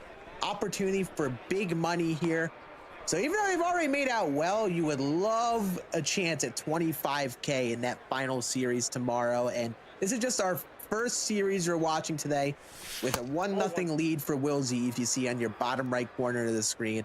And Alex K just looking to get some momentum his way here in game number 2. Yeah, and you talk about the money. There's a lot of money at stake and a lot more than we've ever had before, especially for the first place. So yes, they won the 25,000 for first place, but they also want to call themselves a champion in this esports field for MLB The Show. So it's gonna be great tomorrow, but we first got, we got to get through today first. So we'll see up one game in the series and 3 in this game is in the driver's seat right now. That driven to left field. That's going to sit, and there we go. There is an opposite field hit for Alex K. Here are 2 outs. It's kind of crazy. We've seen Alex K strike out a lot more than you normally see here today. He struck out with Willie Mays the at-bat before that little single. No ball. Not seeing the ball well out of John Donaldson's hand here in game number 2. And I think he's going to kind of need to get it going here soon. Willsy up 4-1. The ball is flying off his bat. You'd love to get this game to like a 4-2, 4-3 situation here in the third to at least be within reach of Willsy. But I don't know how much longer this game will end up being a low-scoring game. It's like a ticking time bomb waiting for the bats to really get going. Yeah, we see John Donaldson attacking the inside part of the zone here against Chipper Jones. All 5, 6, 7 pitches have been inside. That forced him out of the zone, but it looks like that's his approach right now, and Alex is trying to extend the at-bat. Absolutely. So we saw Willsy got this John Donaldson from the new ranked program. Get it for making World Series or getting all the stars in the program. Already has been a lineup. Inside slider, he just checks the swing. And now 2 runners are on for Hank Aaron, and this is big chance for Alex K here. He's had opportunities to score in both these games. Opportunity to tie this game right back up in 1 swing here in the third. Yeah, and the slider was giving him trouble there with the previous at-bat. Corey Seager just not great defensively there. He won't be able to make the play. Now the bases are loaded, but that slider spamming it inside to the righties. As we see our first pinch hitter, Lou Gehrig is out. Mitch Garver is in. Max out clutch and power. No He's hesitation, looking for that grand slam. No, Lou Gehrig still good versus lefties, but wants the matchup here. And Mitch Garver, and that's hard ground ball right to the second baseman, and bases are left stranded. Bases loaded. Opportunity thrown out the window for Alex K there. And man, that one hurts if you're him. That one's gotta hurt. And I wonder if he had that plan all along coming in. It's like, hey, if I'm facing a lefty, I'm pinch hitting for, doing a little bit of platoon with Lou Gehrig. Or if it was just the situation, right? He's like, I cannot leave 3 stranded. I'm not seeing John Donaldson well, so might as well bring in a righty. It just didn't work out, and leaving the bases loaded stranded there is huge, especially when you're already down 3. Yeah, aggressive pinch hitting, and we'll have to keep an eye on that as this game progresses. If Mitch Garver is gonna fill the hole that Lou Gehrig had. I mean, Lou Gehrig, new collection card that you were able to finally get yesterday, and he's already out of this game in just the 4th. So we'll see how that kind of goes. But to start off the top of the 4th here, 2 quick outs here for Alex K on the mound. Halladay is, even though he's gotten crushed a bit, only keeping Willsy the 4 in comparison to the amount he scored last game. So he's still on the mound here with only 47 pitches. And to add to the previous point, as Clemente hits one to center field, that's going to get down for a base hit, 2-out single by Willsy. But, Mitch Garver is no slouch either. He is max out power against both sides, max clutch, max contact against lefties. I believe he has 102 contact against righties. But the way Donaldson is going, he's going to get to see another at-bat probably from Garver. So I think I understand what his thought process was. It just didn't work out. And that's going to be a fly ball that ends our inning. Willsy still up 4-1, but a scoreless inning. And we talk about opportunities to respond if you're Alex K. Here's another one here. Scoreless inning. You rallied last inning, but didn't capitalize. Now's a chance to put up that big inning of your own here. We've kind of been waiting for it all in both of these games, waiting for Alex K to kind of get going. I mean, I've seen him play in the previous tournaments. He also did phenomenal in the first bullpen bash at a battle with Alex Gakil. That's a deep fly ball. That'll be just short of the wall and be a leadoff ground rule double. And Alex K is a phenomenal hitter when he's in his game. He just has not been seemingly the most comfortable today, but that's a good, promising swing to start off the inning. Nope. Yeah, and you know, leading off with the double, the good thing is that the double play is not in order, and that's what killed him in that game one. So double play not in order. You already have a runner in scoring position, bottom of the order now with Ernie, and now you're starting to see John Donaldson. You're starting to see, you know, almost closing in on 60 pitches. So you got to think that at some point he's starting to feel more comfortable as Ernie gets a hold of one.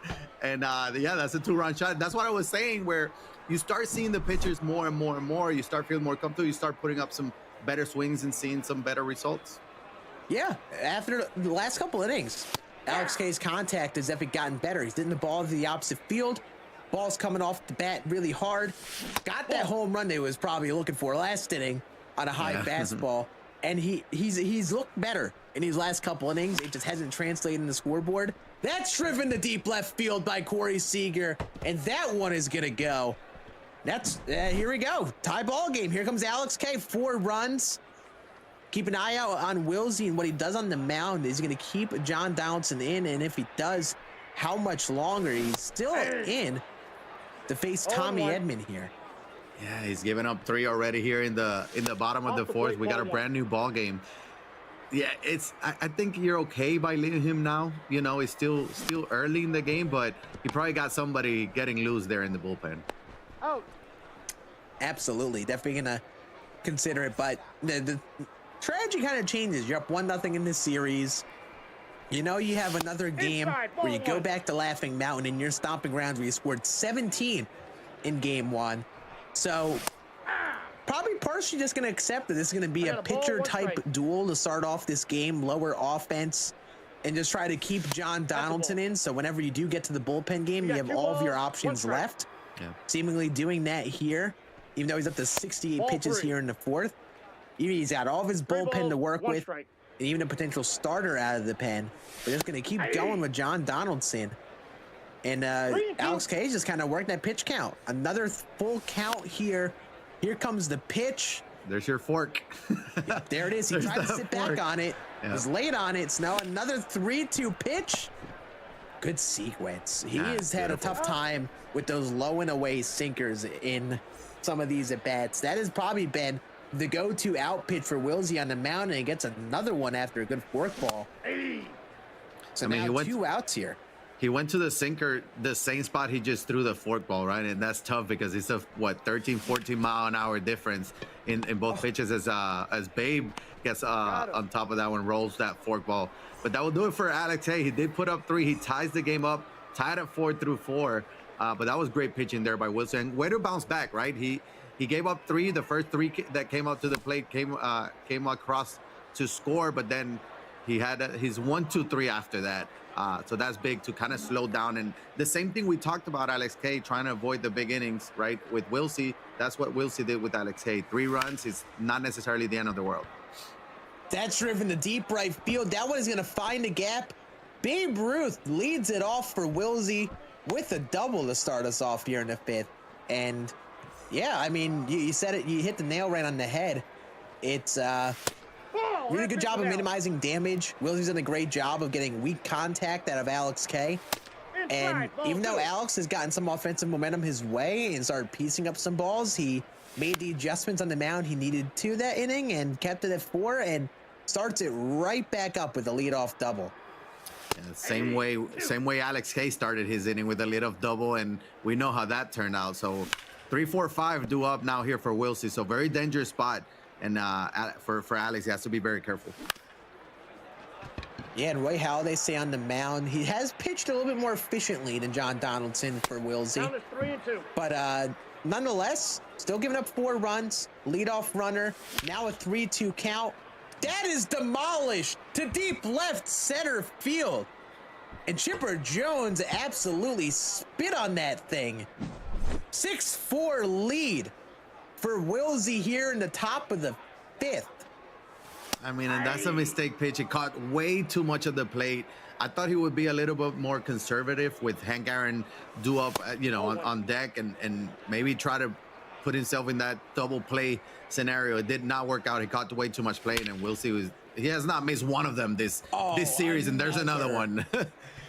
Another perfect off the bat of Wilsey. This time the right field off the bat of Hank Aaron. And this is what it is. When you watch Wilsey play on Legend and he is on his game at the plate, the amount of perfects is just staggering. And that one is driven to deep right field. This time off the bat, Chuck Nasty. And it's like he finds the swings and he just goes on hot streaks like this where it just homer. And just like that, in a blink of an eye, you're down 8-4. Yeah, and it's the big innings, right? He put up 4 already. He put up 4 in the first 4 innings. Now he put up 4 without even getting a single guy out. And these are the big innings that we talked about, especially like at Ship It, right? We talked about the difference in stadiums with Laughing Mountain. Laughing Mountain, the big innings might be the 7 and 8 spot. A 4 spot here is a big inning already, and he's not even done yet. Yeah, and Paul O'Neill actually has been a very effective, like, middle-of-the-game reliever for these players. He's kind of been the go-to guy to kind of keep players in games in, like, the 4th, 5th, 6th inning. And Wilsey starts off with a homer.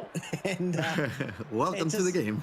Yeah, it's unreal. There's, like, when you watch Wilsey and he's locked in like this, it's like, I don't know how anyone could pitch to him. A lot of people might look at him and be like, you just pitch him differently. Just throw different pitches. Do something different. When he's on his game like this, you can't pitch to him. It's just a game of keeping up with him offensively.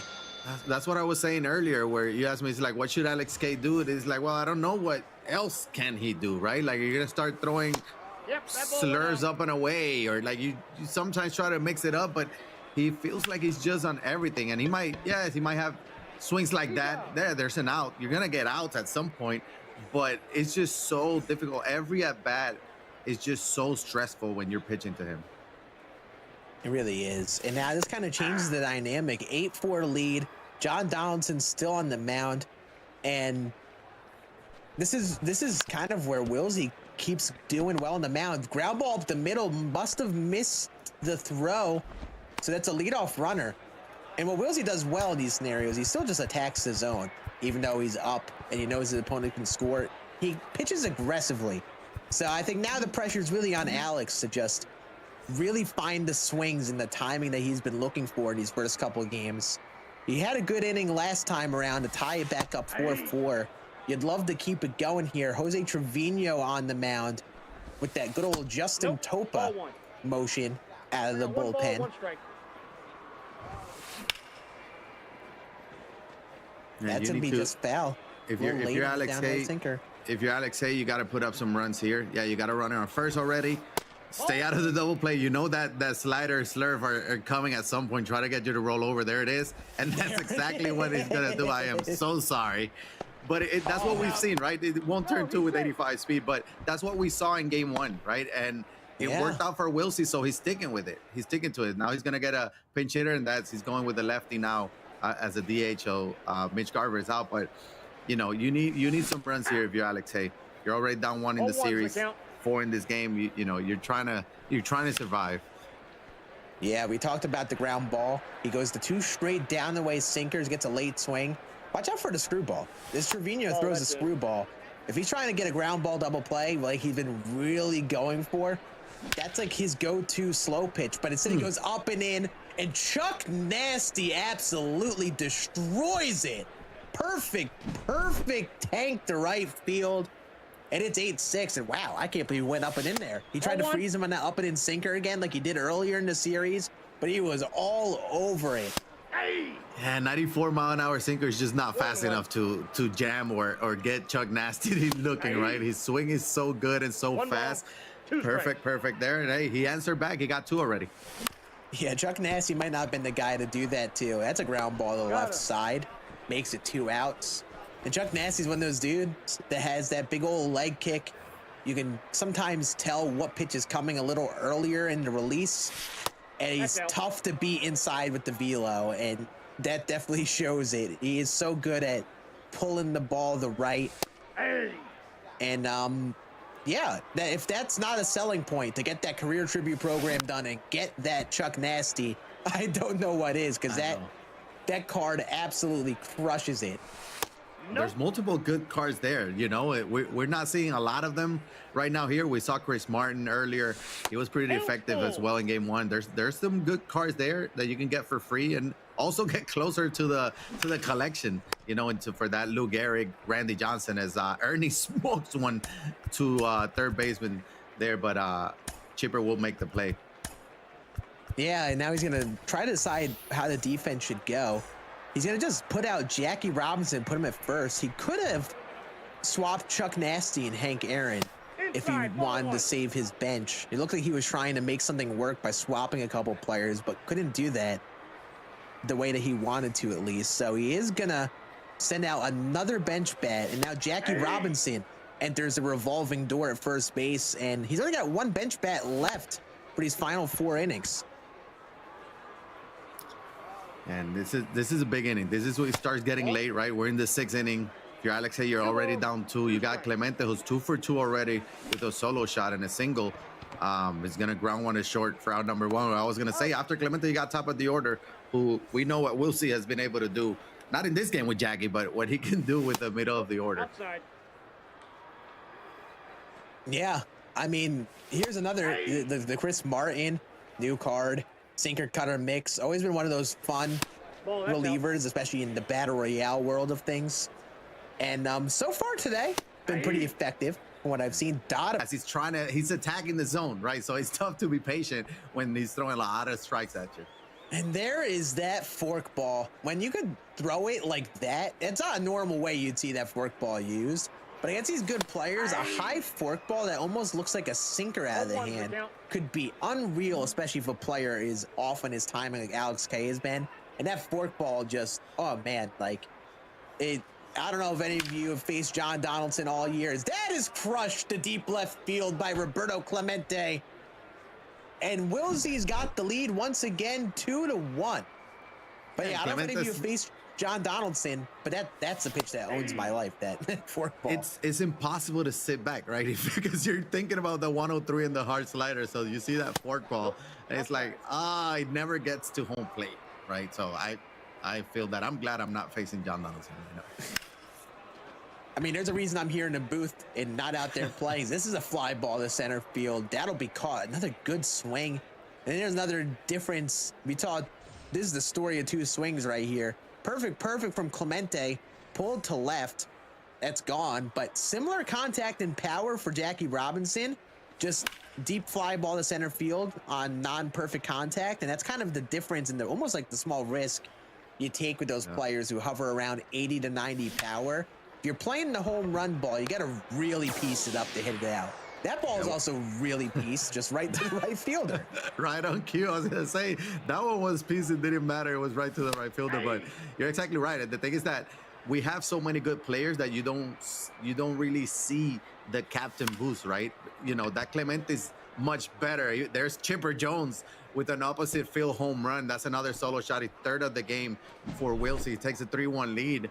But, you know, with Clemente, he gets that much better when he gets that O'Neal Cruz boost, right? But they don't really need them because the cards like Hank Aaron, they have 122, 117 against righties. He's going to hit a perfect shot to center field back-to-back. So I think that's the difference as well. Yeah, another home run in the inning for Wilsey. Makes it 3. Is that driven to right field? It is high. It is far. It is off the wall. Chuck Nasty just misses his 4th homer of the inning. Not Chuck Nasty's 4th homer. Wilsey's 4th homer of the inning. That would be crazy. But here comes Tatis with 2 outs. And we talk about 2 outs and opportunities to keep innings alive and score some more runs. This is a big one right here. 3-run lead, 2 outs, opportunity to keep this inning alive with one of your best hitters, Fernando Tatis Jr. And this is what kind of Wilsey has done to keep padding on in these leads. He just kind of keeps scoring when those runners in scoring position are there. And I wonder how much that Chuck Nasty hit as Tatis was late on that one. He's going to stay in play for out number 3. I wonder how much of that was confidence. You know, it helped him with the Roy Halladay maybe losing a little bit of confidence after giving up, you know, 3 home runs that inning. We didn't see a mound visit or anything, so I wonder if that helped. But again, it didn't matter. Chuck Nasty left stranded there at third. So you're down 3. There's still plenty of baseball left. You're not down 8 or 9 like you were in game 1. There you go. Absolutely. And just to remind anyone who's just tuning in, this is our semifinals of our MLB The Show Championship Series Grand Final. All these players have already secured $5,000 to their name, but if they win this series and get to the semifinals, to the finals, sorry, they secure at least $10,000 to their name, and that grand prize for first place is $25,000. So all these players have been playing in tournaments all year to get to these final four. Opportunity for big money here. So even though they've already made out well, you would love a chance at $25K in that final series tomorrow. And this is just our first series we're watching today with a 1-0 lead for Will Z, if you see on your bottom right corner of the screen. And Alex K just looking to get some momentum his way here in game number 2. Yeah, and you talk about the money. There's a lot of money at stake and a lot more than we've ever had before, especially for the first place. So yes, they won the $25,000 for first place, but they also want to call themselves a champion in this esports field for MLB The Show. So it's going to be great tomorrow, but we first got, we got to get through today first. So we'll see up one game in the series and 3 in this game is in the driver's seat right now. That driven to left field. That's going to sit, and there we go. There is an opposite field hit for Alex K. Here are 2 outs.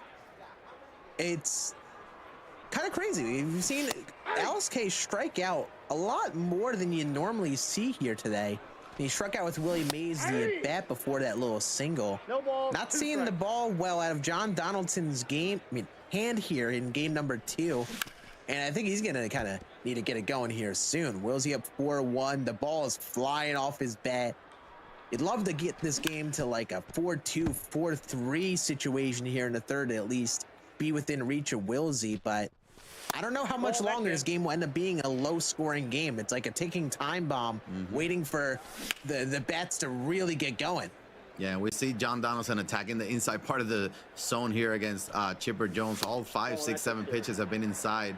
That forced him out of the zone, but it looks like that's his approach right now, and Alex is trying to extend the at-bat. Absolutely. So we saw Willsy got this John Donaldson from the new ranked program. Get it from making World Series or getting all the stars in the program. Already has been a lineup. Inside slider, he just checks the swing.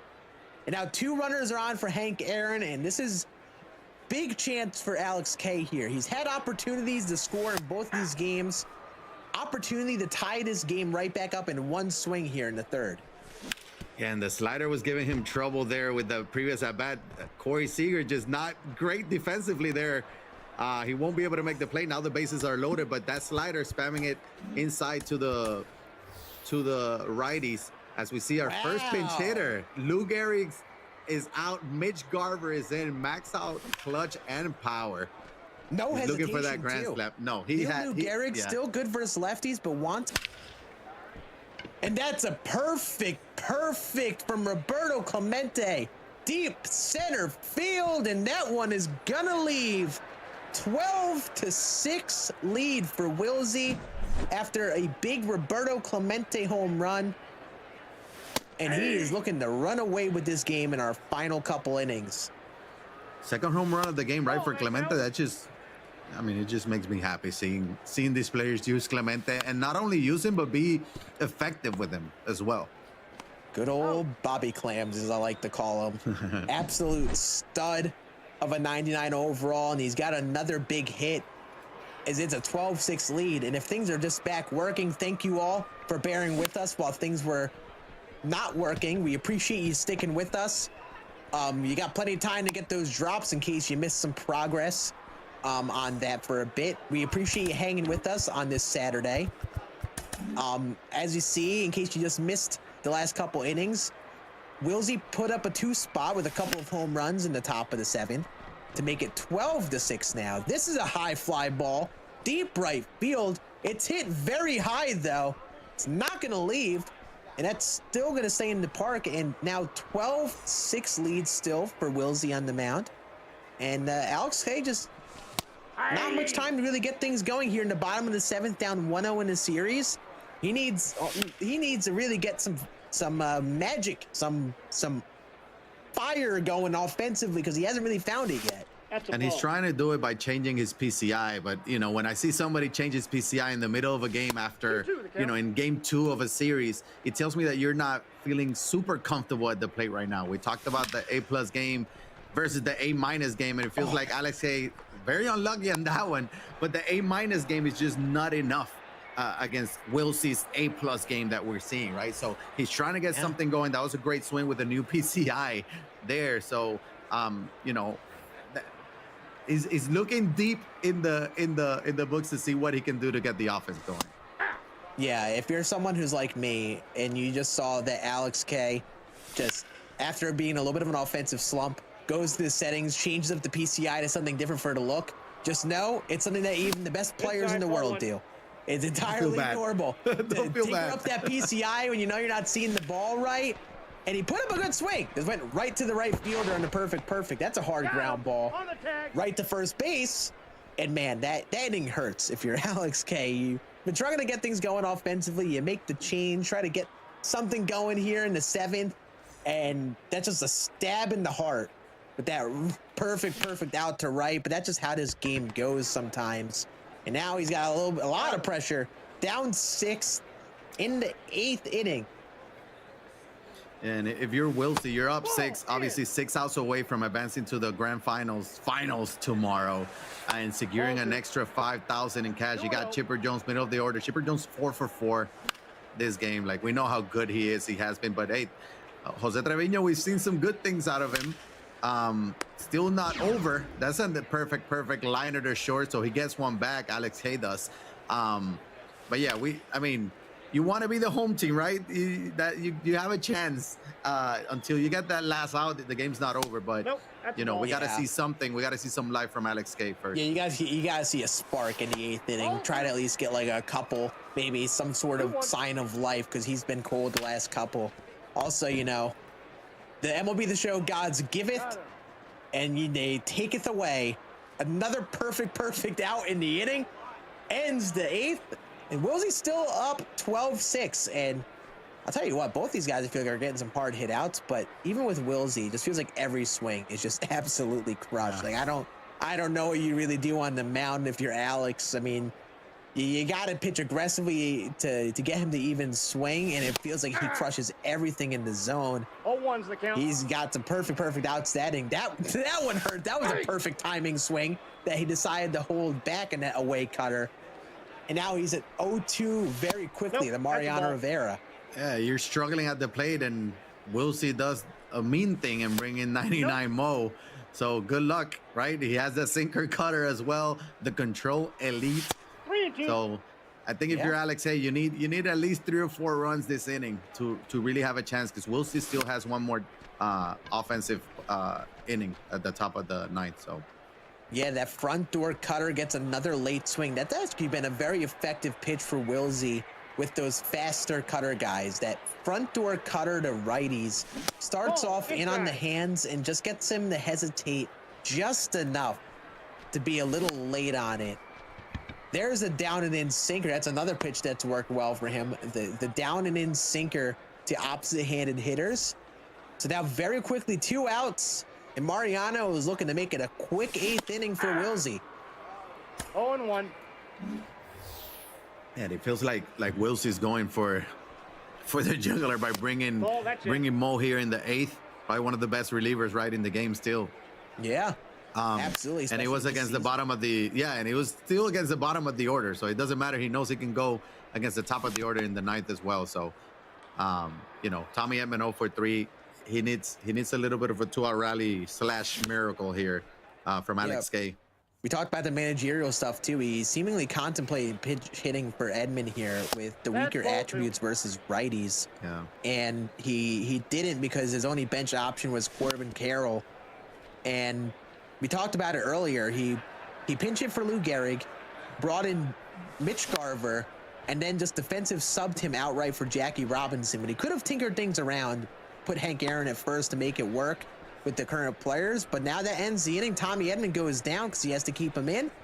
And still a 12-6 lead for Wilsey, and he is very quickly 3 outs away from moving on to our finals in our grand finals here today.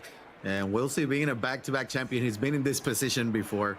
He wants some insurance runs just to feel a little bit more comfortable that he already feels in the ninth. But looking for his third straight finals appearance. He won both of them earlier this year. So it's just incredible what he's doing right now as Craig Biggio comes right off the bench. Cold, it doesn't matter.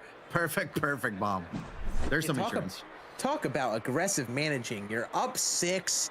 You got Chuck Nasty, who's done damage, but you right away go to the pinch hitter, no hesitation. And oh man, when it rains, it pours. That's what's going on for Alex K. Bobbled by Ernie Banks over at third. So still nobody out in the inning with the new 99 overall Brooks Raley on the mound. And I'll tell you what, it does not help when you're struggling to get going offensively, having those guys make bad plays in the field, and then you get the ground ball to the first baseman. It goes through the hole. It's seemingly a frustrated reaction by keeping Hank out and right and not moving the stick, and that allows that runner to advance to third. So now runners on the corners, nobody out, and that's going to get a run. Alex clearly going through it with the jumping in the outfield. We all know how that reaction goes when you play online in this game. Yeah, Signs and if you're Wilson, you're thinking, you know what? Last inning, I had 2 perfect outs. I'll take that. You know, it went the other way last inning. I'm glad it's going my way this inning, but clear frustration there from Alex K. Like, again, he hasn't had his A+ game at the plate, and then you're facing Wilson that it feels that that's all he has every time, every at bat.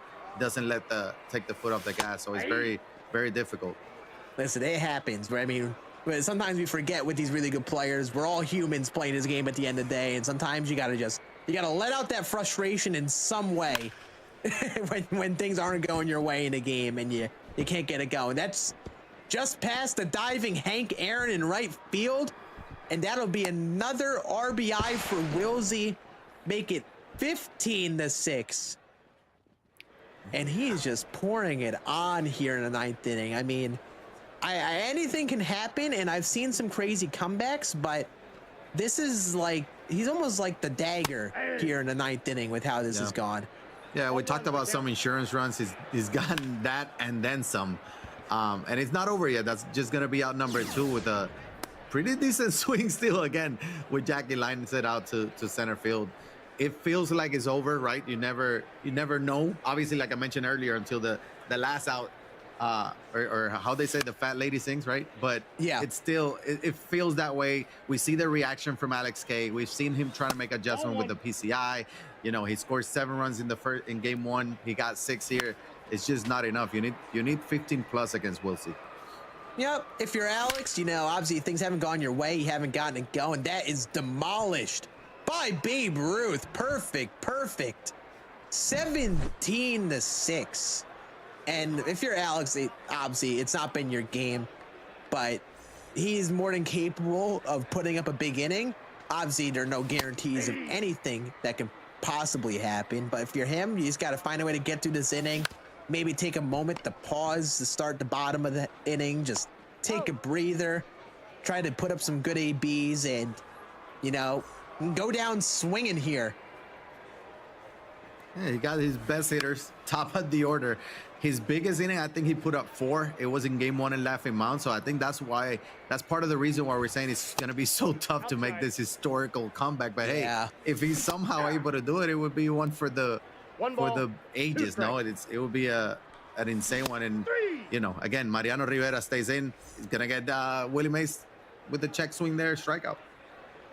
So this is a best of 3 series. Wilsey won game number 1, I believe, 17-7 to start off this series. Currently up 17-6 this time at Ship-It Stadium in game number 2. Now 2 outs away from moving on to our finals and guaranteeing himself $10,000. That's a hard ground ball to right. Jackie Robinson makes the play. That's 2 outs, and yep. The MLB The Show gods are watching over this game, and I'll tell you what, poor Alex has not gotten any of those stinky hits going his way. Yeah, I think at this point, you know, 2 outs. That's driven to deep left field. Is it going to stay fair?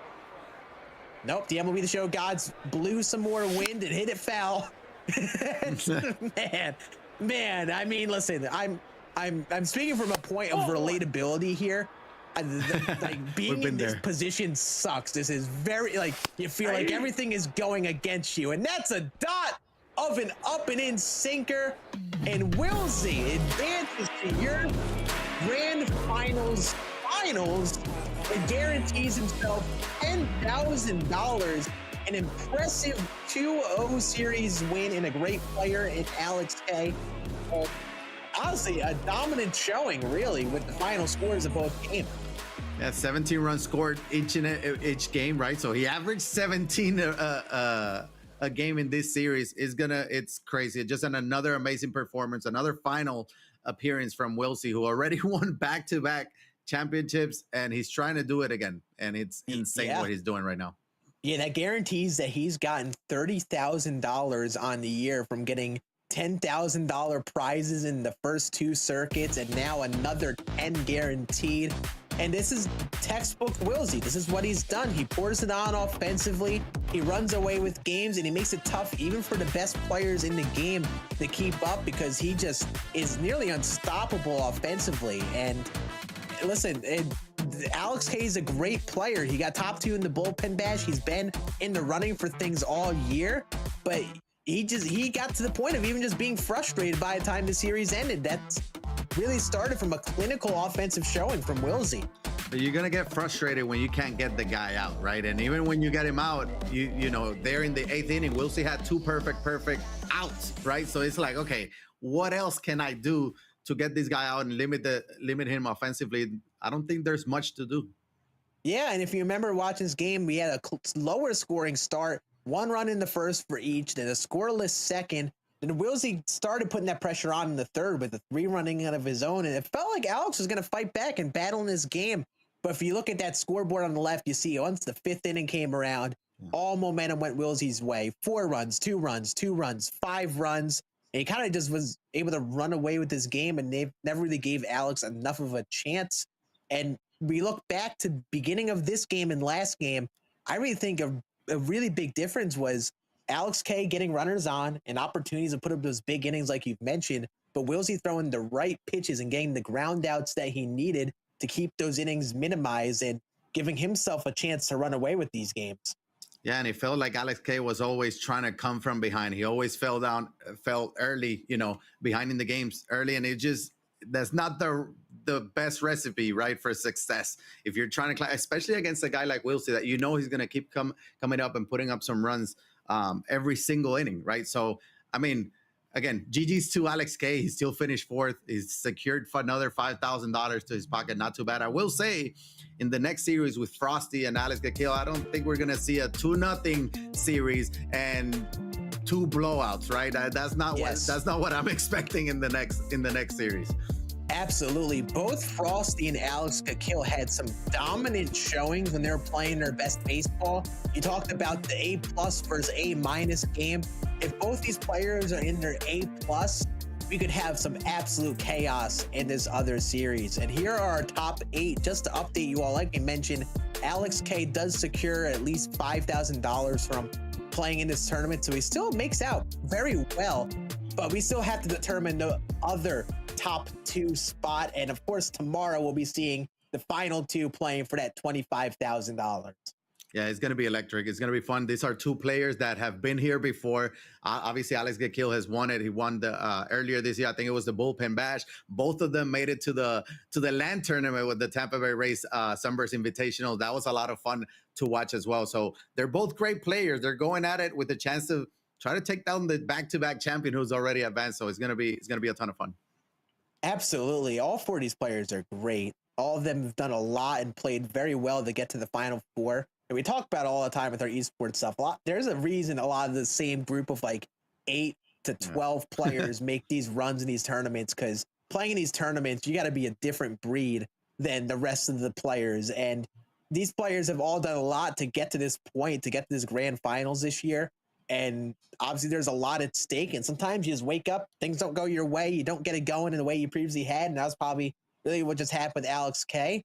But I'll tell you what, if this other series, like we talked about, Frosty had a phenomenal showing last weekend. He looked great on the mound. He had to get warmed up after getting a starting pitcher out of the game in some of those previous games. So once he got it going, he was unstoppable at the plate. And we all know what Alex is.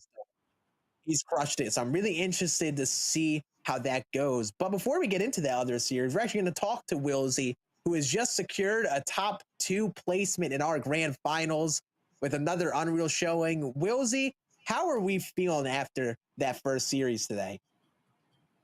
I'm feeling great. I'm back to hitting how I used to. Chip it was a little. I wasn't off to a hot start, but as soon as you took out Roy, I was fine. And yeah, I'm feeling great at the plate. I'm feeling good. I'm ready for finals. Yeah, and congrats on another finals appearance. Obviously, you secured another 5,000 at least. We saw that you brought in also. We saw that John Donaldson. You faced Randy in game 1, then you brought in Donaldson. Was that your plan all along, or what was your mindset as far as like the pitching strategy that you were going to use? Well, I'm not gonna lie. At first, I was gonna use Randy game 2, but then he pitched me Randy, and I kind of saw him like pretty easily. So I just tried to get John in there, and then he pitched pretty good the first 4 innings, only let up 4 runs. That was what I was looking for, and then my bullpen shut him down. Absolutely. One thing we noticed was whenever Alex K had a situation with a runner on first and second, you were able to induce those double plays very consistently. Were you intentionally trying to pitch any certain way to try to force a double play, or were you just going about it how you normally go and just happen to run into them? I was kind of just going about it how I normally do. Yeah, he did leave a lot of runners on that game, but yeah, when there was runners on, I mainly just try and keep the ball low as I always do. So yeah, I guess I kept it the same, but I was still looking for the double play, obviously. Mm-hmm. And I got one more question. I know you've been here before. You know, you have some good and bad days, right? So how would you rate your performance today, and how do you feel going into tomorrow? My performance today, I give it a 9 out of 10. I'm seeing the ball really good. So yeah, I'm hitting how I normally hit. So yeah, I'm feeling good. I'm feeling confident. Absolutely. Congratulations on securing a top 2 spot with another great showing. We'll be seeing you again tomorrow on the broadcast here. I assume you'll be planning on resting up, maybe doing some last minute prep tonight for that. We appreciate you hopping on and chatting with us, and good luck tomorrow. Yep. Thank you, guys. All right. And we're going to be hopping into a quick break before our other series between Frosty and Alex Kill gets going. Thank you all for hanging out with us today on this Saturday, and we'll be back in just a few and see how that series gets going.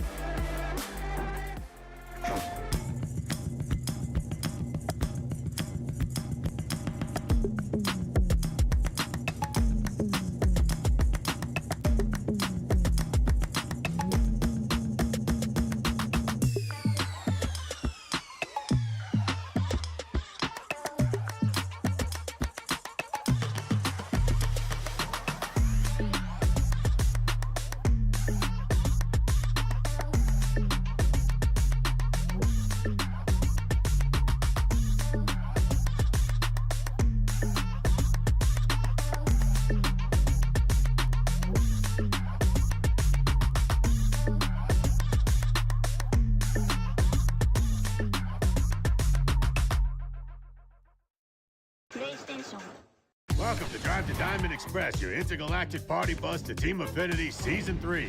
Imagine a world where position players are pitchers are hitting bombs, and legends are rewriting baseball history. It's because we're heading out of this world with the Out of Position series. But don't worry, we're bringing the bus back to reality for Roberto Clemente Day. Clemente all day, baby. And buckle up, Buttercups. We have a couple more stops to make. I left my hat in the other dimension. Rated E for everyone.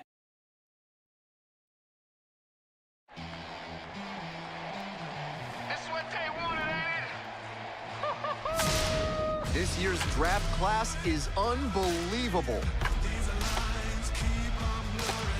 Welcome to the show. Finds the wall, and she makes the catch. This is a historic event this year.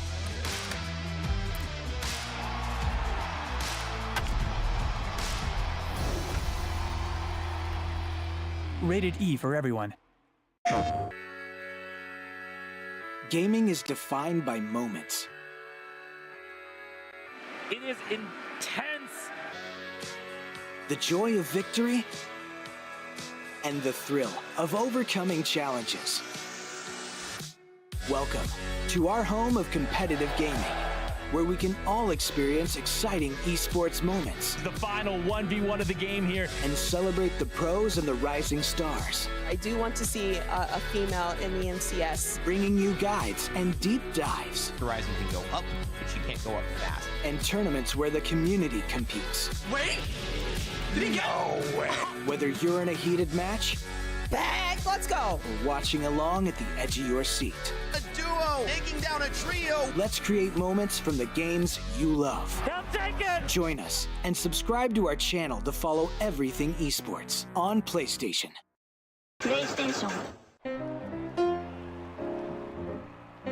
The story of Rickwood Field embodies the romantic spirit of baseball.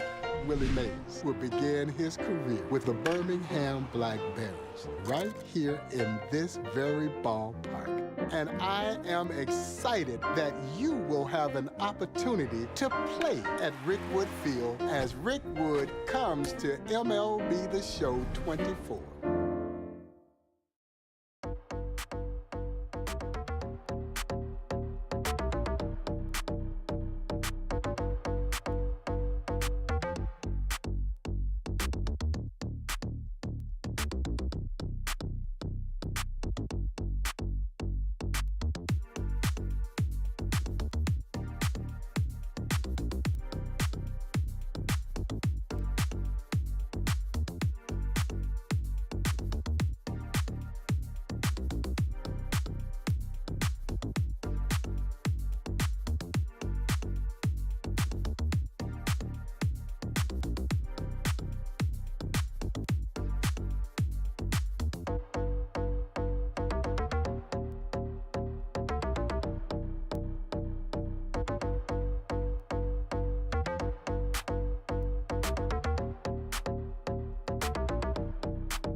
Hello, everyone, and welcome back to the MLB The Show Championship Series. My name is Scan. I'm here with my friend Yayo, and we just witnessed a crazy 2-win series from Wilsey to get his spot in the finals of this grand finals. And we have another series in store. We got two more great players, Frosty and Alex Kakil, who got to duke it out for that top 2 spot as well.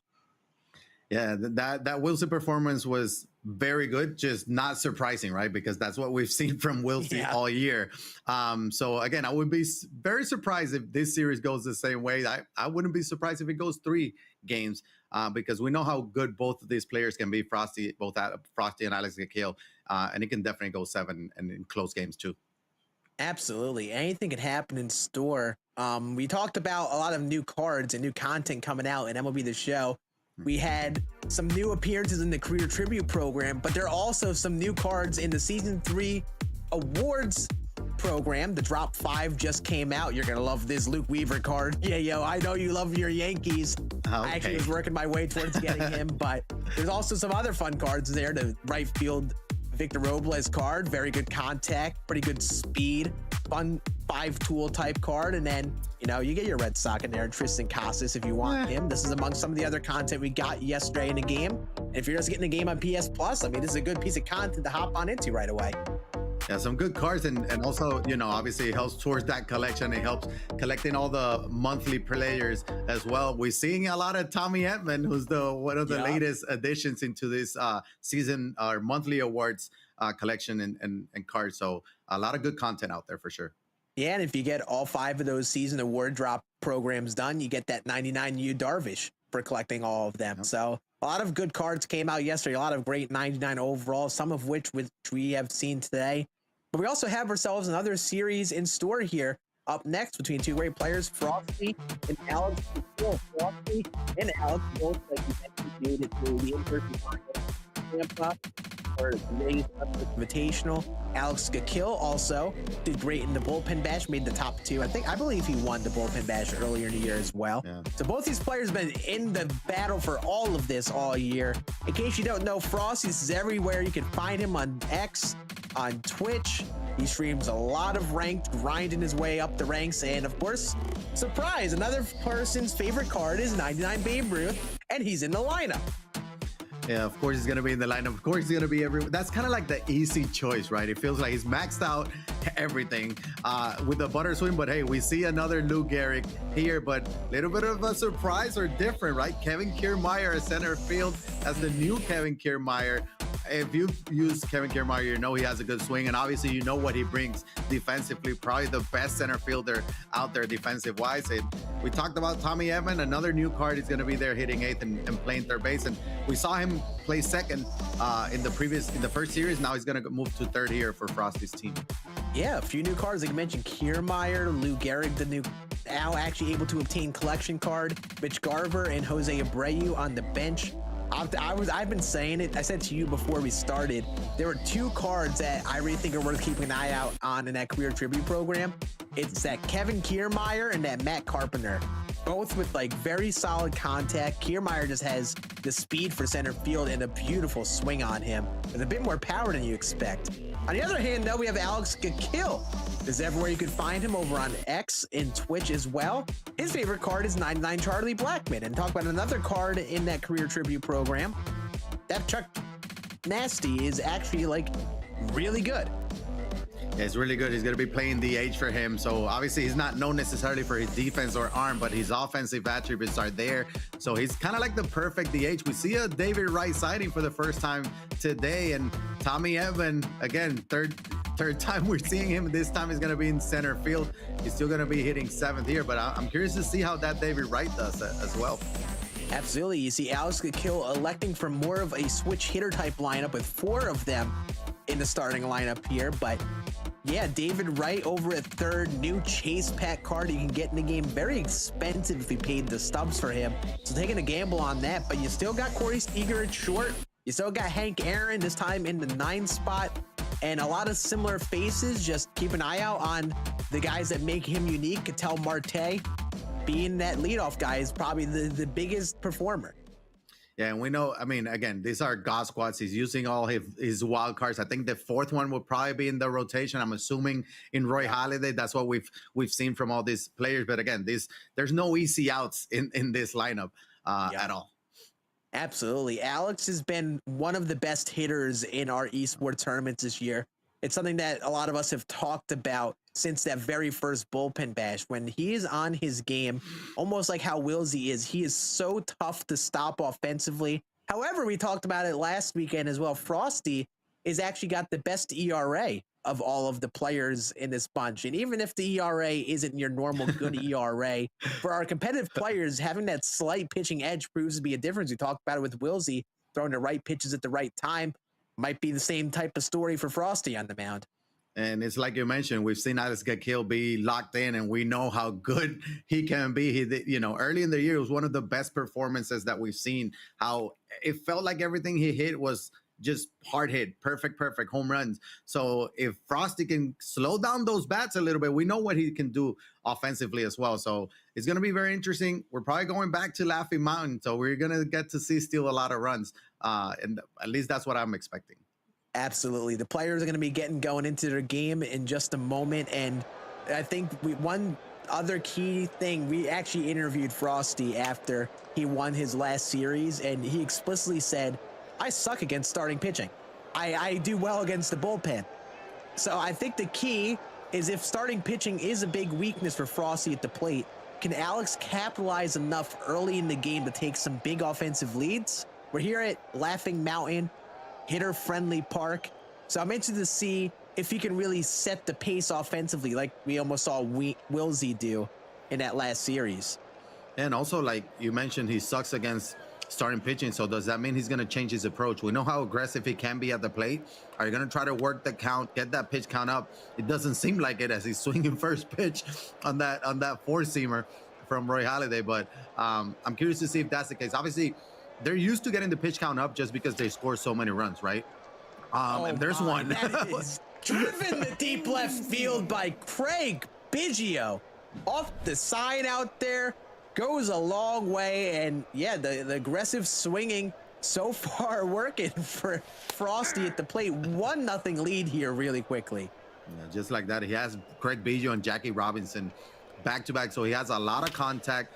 Still very good power in the mid-90s, right, on both of them, as he goes back-to-back, perfect. This time it's going to be a double. They're both very fast, so he's going to be tough outs, and they're kind of like similar players, so he probably feels very comfortable with them, as you can see, obviously, with the start that he's up to. I wonder what the chances are that Frosty kind of hustled us and was like, yeah, I suck against starting pitching, and then comes out today and just absolutely crushes it today against the starting pitcher. It's Roy Halladay, who I assume they have faced a good bit, and that is driven to deep right field, and it's now 3-0 for Frosty. And yeah, he is all over the starting pitching right now. 3 runs, nobody out here in the first. What a start. I think Frosty was in the lab, and he doesn't suck against starting pitching anymore. Like, I mean, what a start is, right? Even that one, 100 miles off the bat, hard hit ball.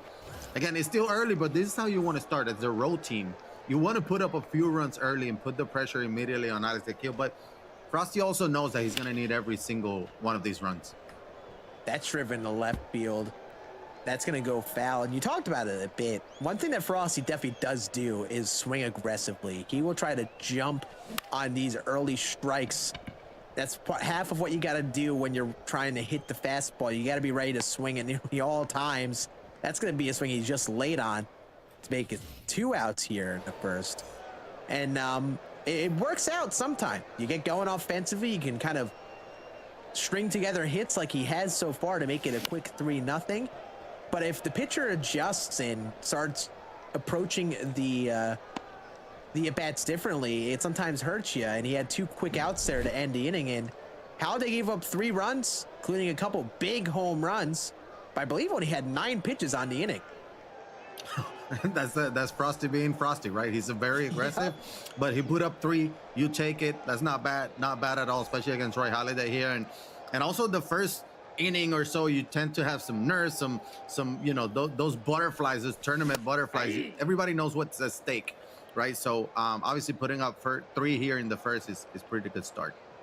I need to take a moment and pause, because Gakil has made some lineup adjustments from what we saw before. He's got Matt Carpenter leading off, and I'm telling you all, I think this card is my favorite card in the game with how I played with them. And lo and behold, he's going to ground out the second base and start off this game. I got him yesterday, tried him out while grinding out that career tribute program, and I believe I had like 15 perfect swings with him in ranked in just a span of like a few games. He literally couldn't get out He's hitting like 900 for me. It's very good. Of course, right as I say, I think the card's great. He grounds out in the first at bat to start off the game, but that card is a great infield option if you are looking for one. And you have to guess and assume that Alex Akil feels just as comfortable if you put him up leading off here, obviously, for his team in the semifinals. But also, I wonder why Met did change, right? He probably guessed that he was facing Roy Halladay. He's like, I'm going to start with back-to-back lefties. Why not? I'm going to go a little bit lefty aggressive as Babe Ruth gets a hold of one. A perfect. That will probably go close to 500 feet. But hey, it looks like it's working out so far for Alex Akil as well. He gets on the board there. Yeah, big boy home run with the Babe there to make it 3-1. Yeah, he might have in between sending the lineup over and that first series playing out, might have just tinkered the lineup, tried out some new cards and shifted some people in and out, and he's landed on Matt Carpenter to start, and I'm really interested to see if he actually makes a play, because yeah, that was an adjustment he made in his order. But now 3-0 ahead in the count versus Roy Halladay on the mound. That's driven high, but will be caught in shallow center field just underneath it to make it 2 outs. And I wonder who he took out as well, right? Charlie Blackmon was his DH. Does that mean he just swapped both of them out and changed the lineup a little bit? Curious to see now. We didn't get to see the lineup screen, but you know, he does have Babe, Chipper, and Posada 2, 3, 4, which was in the picture. He just maybe dropped Ketel to the bottom of the order, but hey, he did put up one here in the first, so not too bad of a start. Here's Clemente. Good old Roberto Clemente making another appearance here today in the 7th spot here for Frosty. Been a pretty consistent outfield choice for these players, even with some of the new content dropping. That's a high fly ball deep to left field, but that'll be caught right on the track. And again, he's staying aggressive. He might not like facing starters, but he's still staying aggressive. He's not changing the way he's pitching. So he answered my question very early here, if it was going to change his approach, he's not.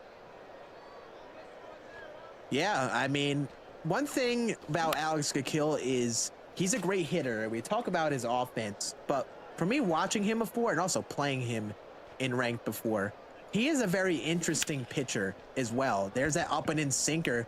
That one driven high and deep to right field. That should not go off the bat of Tommy Edman. That'll be caught right on the track.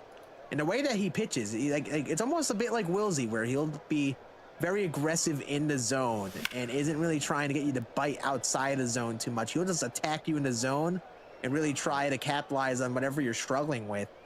And I mentioned how that'll really fit with Frosty's aggressive swinging. It's only 16 pitches in the top of the second. We're used to seeing like 30 at this point, right? Especially with 3 runs across.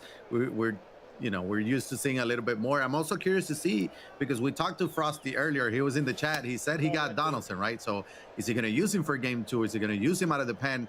We obviously expect him to use him at some point. I'm curious to see when he does that. And also new Kevin Kiermaier in that career tribute program making an appearance in center field. Great defense out there, but he's got pretty good contact on this card. And honestly, he's got that type of power that is easy to sleep on. He squares up the ball a lot, but that's a fly ball. That's an elevator shaft. That's a can of corn. That'll end our inning here in the second. And here's Charlie Blackmon for Alex Akil. So I'm assuming he took out Ketel Marte out of the lineup and put Matt Carpenter over at second. It's the only thing that my brain can. Now I'm trying to figure out, but at least he went a little bit more lefty aggressive against the Roy Halladay here. Absolutely. Both these players have the potential for some big runs, but so far some pretty quick innings.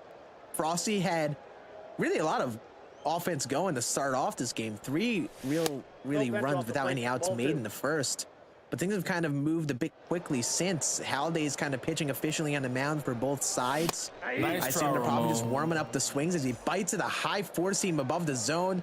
The check swing does not go his way. So first strikeout. Here comes the new David Wright making an appearance here and hitting 680 so far for Akil at the plate. Yeah, and he was hitting 700 with Charlie Blackmon as well. So that tells me he was in the lab yesterday. He probably made World Series. He probably has his own John Donaldson as well. So we might have an all John Donaldson matchup game 2. If I'm just assuming he got him too. Yeah, if any of you played MLB The Show 23 and remembered that Kaiju series David Wright, this David Wright is not that far off from it on an attribute standpoint. Nice try, Ramon. Very good contact versus both sides, but he's not even to swing the twig there. He's going window shopping to go down two outs here. Yeah, and then here comes Tommy Edman again. For me, that David Wright is just the swing or the stride is a little bit weird. Like he gets that leg kick and stride a little bit early, so it's maybe a little bit more difficult to time. But that's just me. Obviously, he feels comfortable hitting 680 with him, but it's a little bit distracting. Nice try, Ramon. Ooh, up and in cutter, and I think he struck out the side there. You don't see that happen too often here in top level MLB The Show. It is not often you see someone strike out the side. But Craig Biggio, perfect, the deep right center field. Inconceivable. And he's got his second home run of the game already here in just the third. 4-1 lead for Frosty. I think he feels comfortable with Craig Biggio at the plate. 2 for 2, 2 perfects. He sat back on that splitter just beautifully. And Jackie Robinson, another hit through the infield, and the top of the order is getting work done for Frosty, doing a lot like what they did in the first inning. Babe Ruth up with a runner on first. Great cutter right in on the corner to take an 0-1 count. 1-1. A lot of speed at first as well. I wonder if he's going to be aggressive. 95 stealing. There he goes. But he swung at that. I think he had second base stolen. So I'm interesting that he actually swung at that. Yeah, that's sometimes we saw Frosty last time around.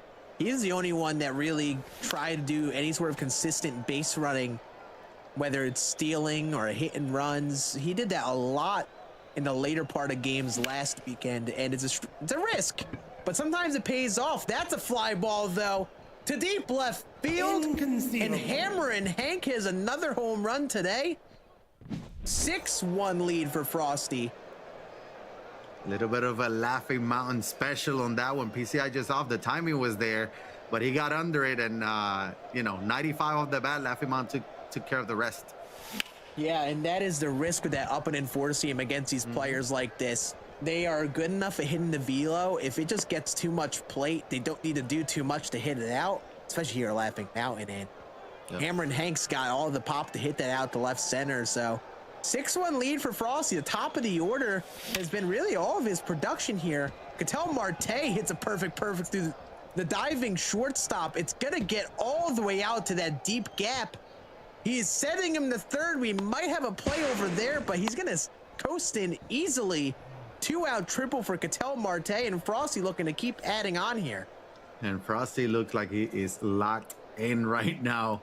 Obviously 6 runs here, still not done. Man on third now with 2 outs. Clemente up at the plate, but he looks great at the plate against Roy Halladay.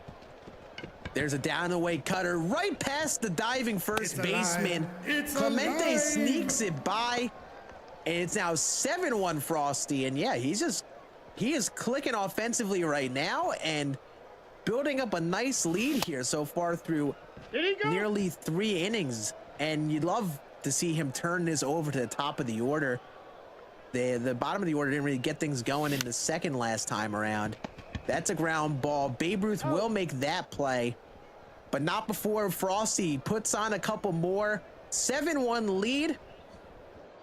And I think Akil needs to get it going at the plate here. Yeah, we talked about the big innings every time, right? You try to avoid them. He put up 3 in the first, 4 in the second. But Alex Akil is going to answer right back with a perfect solo shot here in the bottom of the third. But those are the innings that you try to avoid. 3 and 4 is still not the biggest one. We've seen bigger, right? 7 and 8 runs scored. But Alex Akil is going to have to put up some runs here himself. And there he goes. Back-to-back jacks to start off the third. That's what happens in these games. Sometimes you have a couple of things where they start off slow, and then if they just get one swing, that goes their way to start off an inning, sometimes it just clicks. And there's Matt Carpenter, hard grounder through the infield. 3 straight hits for Gakil to start off this third, and now he's got a runner on leading towards the heart of the order. And Gakil is like, okay, Frosty, you think you're the only one, the only aggressive hitter here? No, I'm swinging at everything and I'm squaring everything up. Now, obviously, he's trying to be a little bit more patient, try to stay out of that double play, as he knows Frosty's trying to get him to roll one over. As he's spamming that low and away zone. But, I mean, both very aggressive at the plate so far. There's a ground ball right back to Halladay to throw to second. He's there. And a nice double play. That's a double play he was looking for. The down and away sinker got the job done. You could tell he was really trying to force that ground ball. 3 straight sinkers in a row. Down and away. And there's a ground ball again past the diving Babe Ruth. So a 2-out single for Chipper. So Gakil had some great swings to start off this inning, and he's still got another great swing. One rolled over ball cost him a couple outs here, but still a chance to tack on a couple more before this inning ends here. Yeah, very similar start from Alex Gakil to Alex Case, right? He had a few strikeouts early in the game, then he had a couple double plays.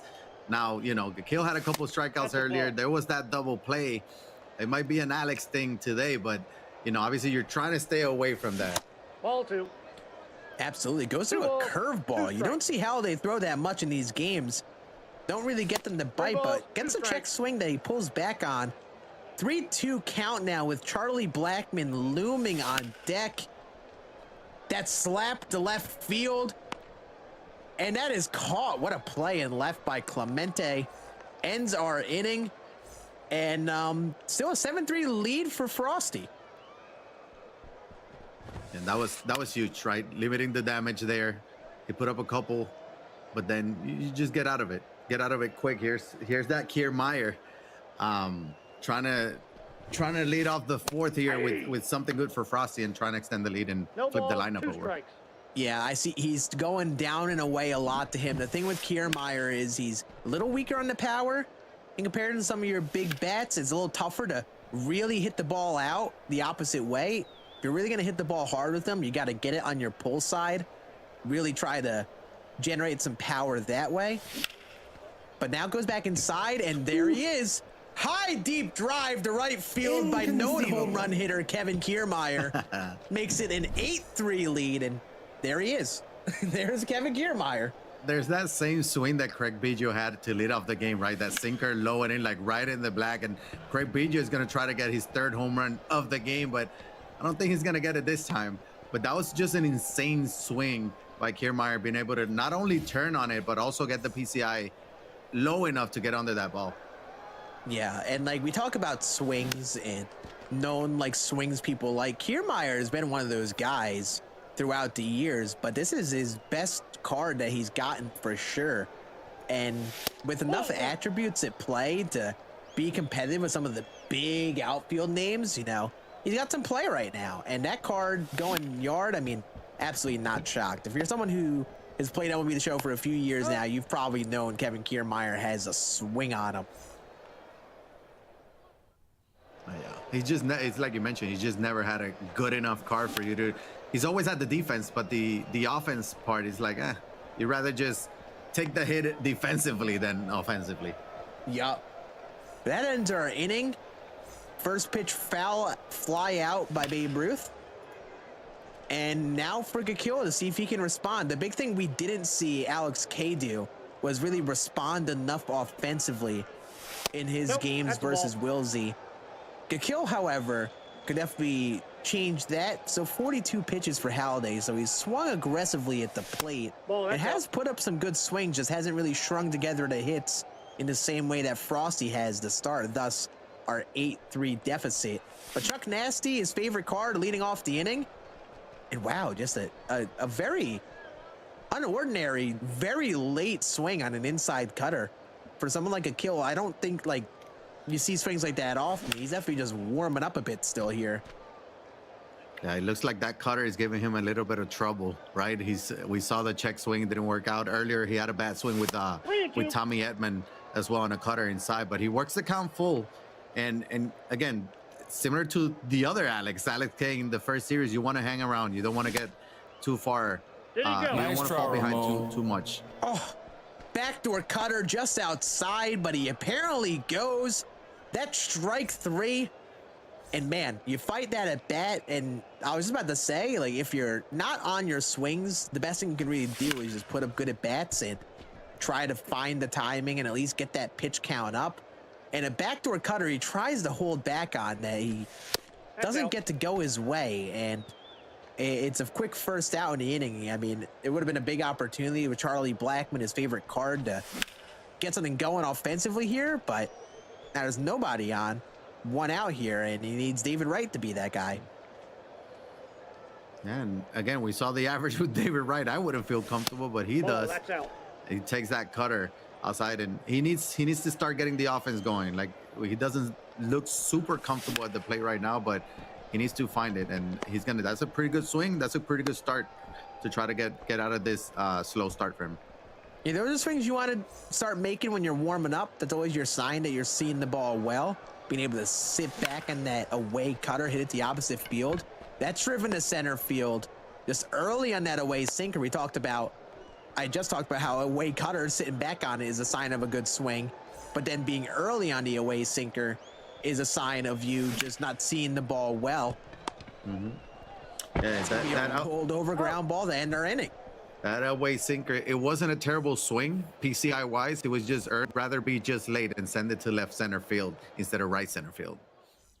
Yep, and these players are great at hitting velocity, and part of their approach is to be ready for the high velo pitches at any given time. So when they're early on those away sinkers, you see that be such a common pitch to go to because you might be able to get them to roll over those. That is an early swing, but on an away cutter, and Hank Aaron finds that gap. This will be a leadoff triple. We might have a play at third. Now he's in there. Leadoff triple for Hank Aaron. Got a homer and a triple on the game already, and it's funny, we talked about the early swings and that being a good out pitch. That one just found a gap. 86 speed for Hank Aaron. It just doesn't seem fair, right? Like 5-tool player and leadoff triple there. Anything right now would score him. Absolutely. You got Sweet Lou, now recently available with the season 3 collections. That's going to be a ground ball. It will be an out, but it gets another run on the board. And this is kind of what we talked about with Wilsey before. It's big to, even with a big lead, just get opportunities to score and keep on taking advantage. Even if you just score 1 or 2 runs an inning, it's good to just keep the foot on the gas because it makes it that much more difficult for your opponent. That's another hit through the infield. So another runner on for Frosty. Keep putting out the pressure on the opponent and keep getting closer to that mercy rule that everybody's always looking for, right? Or at least they are, because they know they can get it. Even if you put up 1 or 2 and then you slow him down again and you get a scoreless bottom half of the inning, you know you can come back and put up 5 and just end the game just like that, as we see. And it looks like that's exactly what he kind of wants to go, right? Maybe it's like, wait, if I pinch it with Clemente, 2-run home run makes it an 11-3 game. So he's thinking aggressive. He's not only being aggressive at the plate, but he's thinking aggressive with the strategy as well. Yeah, he's seen Gakil really approach him away here. Clemente, still good power, but sometimes it's a tough time hitting the ball with power the opposite field on those away pitches. Considering the pinch hitter, trying to get closer to that mercy rule. But Clemente's going to stay in the game. He works all the way up to a 3-2 count here. What pitch does Gakil go to on the mound? It goes away. That slap through the infield to hit and run works to perfection. So now 2 runners on, and opportunity for Frosty here. I think he was considering a pinch hitter because he smells the blood in the water. He's crawling to that mercy rule, getting there closer while Gakil is warming up the bats and wants to try to get that mercy. I think, you know, because probably thinking about the bullpen soon, right? He already got 9 runs, 2 runners on, only 1 out. He needs the double play. If not, we might see a bullpen changing the pitching soon. Yeah, and we talked about the aggressive hitting and being ready to swing at nearly anything. It's worked out for Frosties. That's going to be a ground ball to first. Is he going to turn 2? He does. Huge. So big jam for Gakil to get out of there. Good pitch to get the ground ball from Edman. to end that inning. And that aggressive pitching works out because he scored 9, but you still got a low pitch count from Halladay, and you still got him looming in the game. And we really talked about it with Frosty at the plate. He really pounces on those relievers. So Halladay still kind of lurking around in his game, still kind of leaving him a little bit uncomfortable at the plate. Yeah, and that was just such a huge double play, right? You're already down 6. It could have been a lot worse. So you take that double play, and now you're like, okay, let me put up a couple runs. Here we go. And there he goes. Perfect off the bat of Hank Aaron. Big home run makes it 9-4. And now he's got top of the order coming around. Love seeing a great swing on inside velo like that. That's going to be rolled over to second. And I think we talked about it with Alex K, and I think it's got to be the same here for Gakil. If he wants to get going offensively, he needs to start sitting back on those away fastballs and hitting them the opposite way. He's pulling them all right now, and it hasn't gone the same way that it has for Frosty, where he's found a couple gaps. He's going to kind of need to earn those swings a little bit more and get some more harder contact in those away pitches and hit him the opposite way. There's an up and away four seam. He's very early on. Babe Ruth bobbles it, but he makes the play. Oh, I mean, that was one of the plays of all time, some people say. He hit a circle, changed to first. That ball was hit 75 miles an hour. The first baseman thought it was hit at 105. He got confused, bobbled it, but he was able to, make up for it. Yeah, probably a bit of a sigh of relief with your Frosty, because when you have a lead like this and you know someone's not going offensively, sometimes it takes a play like that to go their way to get them going. So you get that out and you're like, ooh, okay. He's not getting that free runner. Yeah, you're okay if it's a good swing. It's a perfect, that's fine, but not on that one. And there's another swing. Sinker that catches the heart of the plate, but Gakil is just underneath it. It's been a game of pixels for him at the plate. Just underneath the swing there, that's going to be a deep fly out. So only a 1-run inning for him at the plate. Like, it feels like he's close. Like, he's put up some good swings, but hasn't strung together anything. And I think he needs a couple of those innings to come back, because Frosty just put up more consistent rallies. Yeah, and Frosty, I mean, at any moment he can have one of those big innings. As Kiermaier hits one deep to left field, will it stay fair? It will not. Just foul. Under 2 feet outside of the pole for foul. So that's just a long strike one. But Frosty's capable of just coming up and putting up 4 and 5, and then you find yourself in a very tough situation if you're Alex Gakil. Yeah, and both starters made it through 5 innings, albeit one of them gave up 5, but both pitchers pitching really efficiently on the mound. Aggressive swings from the plate.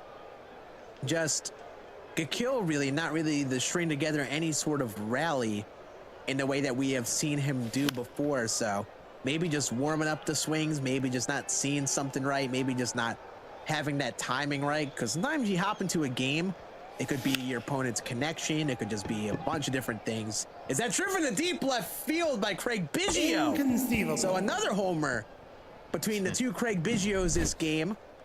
Actually, no, that's third. This Craig Biggio's third of the game, actually. Yeah. I don't know if you caught it. In his last at bat, I said Craig Biggio tried to get the 3rd home run of the game. This at bat, and I said not this time, because I knew he was gonna have another chance. He feels so comfortable with Craig Biggio and Jackie Robinson. I mean, you can see 3 home runs from Biggio. Jackie's 2 for 3. Make it 3 for 4. Another home run. Wow, the top of the order has just been clinical for Frosty here. Every time they've come around, they have just sparked this offense. 3 homers from Biggio, a 3rd hit, at least 3 hits off of Jackie Robinson, and out comes Roy Halladay, and here comes the pen. Ball, that's just out. And we talked about Frosty hating starting pitchers. Well, he put up 11 in 5 1/3 against the starting pitcher, and now he gets to face the bullpen, which he apparently likes more. So watch out. And of course, he starts off with a very late fly ball in the 3rd to make it 2 outs in the inning. But yes, 7-run lead. Hank Aaron coming up, who has done some damage this game. And if you're Frosty, you're just trying to keep on ticking up that score. You're doing something well on the mound. You want to keep going with Halladay while it's working. And especially if you can get into that mercy territory soon. You'd love to be able to come out of the game 1 with a mercy win. Oh yeah, and I mentioned I was not expecting kind of blowout games like we saw in the first series. Well, this one is trending in that direction as Hank Aaron gets Frosty's 3rd home run of the inning and extends the lead to 8. So hey, maybe I was wrong. With how these tournaments go, you never know what happens. It is, I say time and time again, it's so difficult to actually predict what happens, because sometimes all it takes is someone to wake up weird one day and they don't have it. Sometimes it's just what the connection is between the two players. It's just something that one player can't ever get comfortable with. Sometimes it's just like something as weird as a pitcher that they just don't see well. There's so many factors that go into things, and as you see here, Frosty has got all momentum his way, up 8 here in the 6th, and Roy Halladay still here in the 6th, 67 pitches and only giving up 4 runs. Yeah, and another thing is that they play each other so much too, right? They know each other. I wonder if that has an effect. I wish we could have like a career record, head-to-head record, as Alex Gakil gets a hold of one. Posada, perfect, cut the lead now to 7. But you know, there's so many factors as well. And again, this would just be one game. Let's say, you know, Frosty wins game 1 via mercy rule because he just get hot. Game 2 could go the exact opposite way, as Charlie Blackmon gets another perfect for Alex Gakil, but that time was right at the first baseman, and you can see the frustration pause there from Alex Gakil. Yep.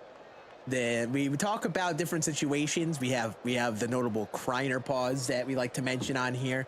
The pause of composure before a big at bat. That was definitely a frustration pause. Good swing.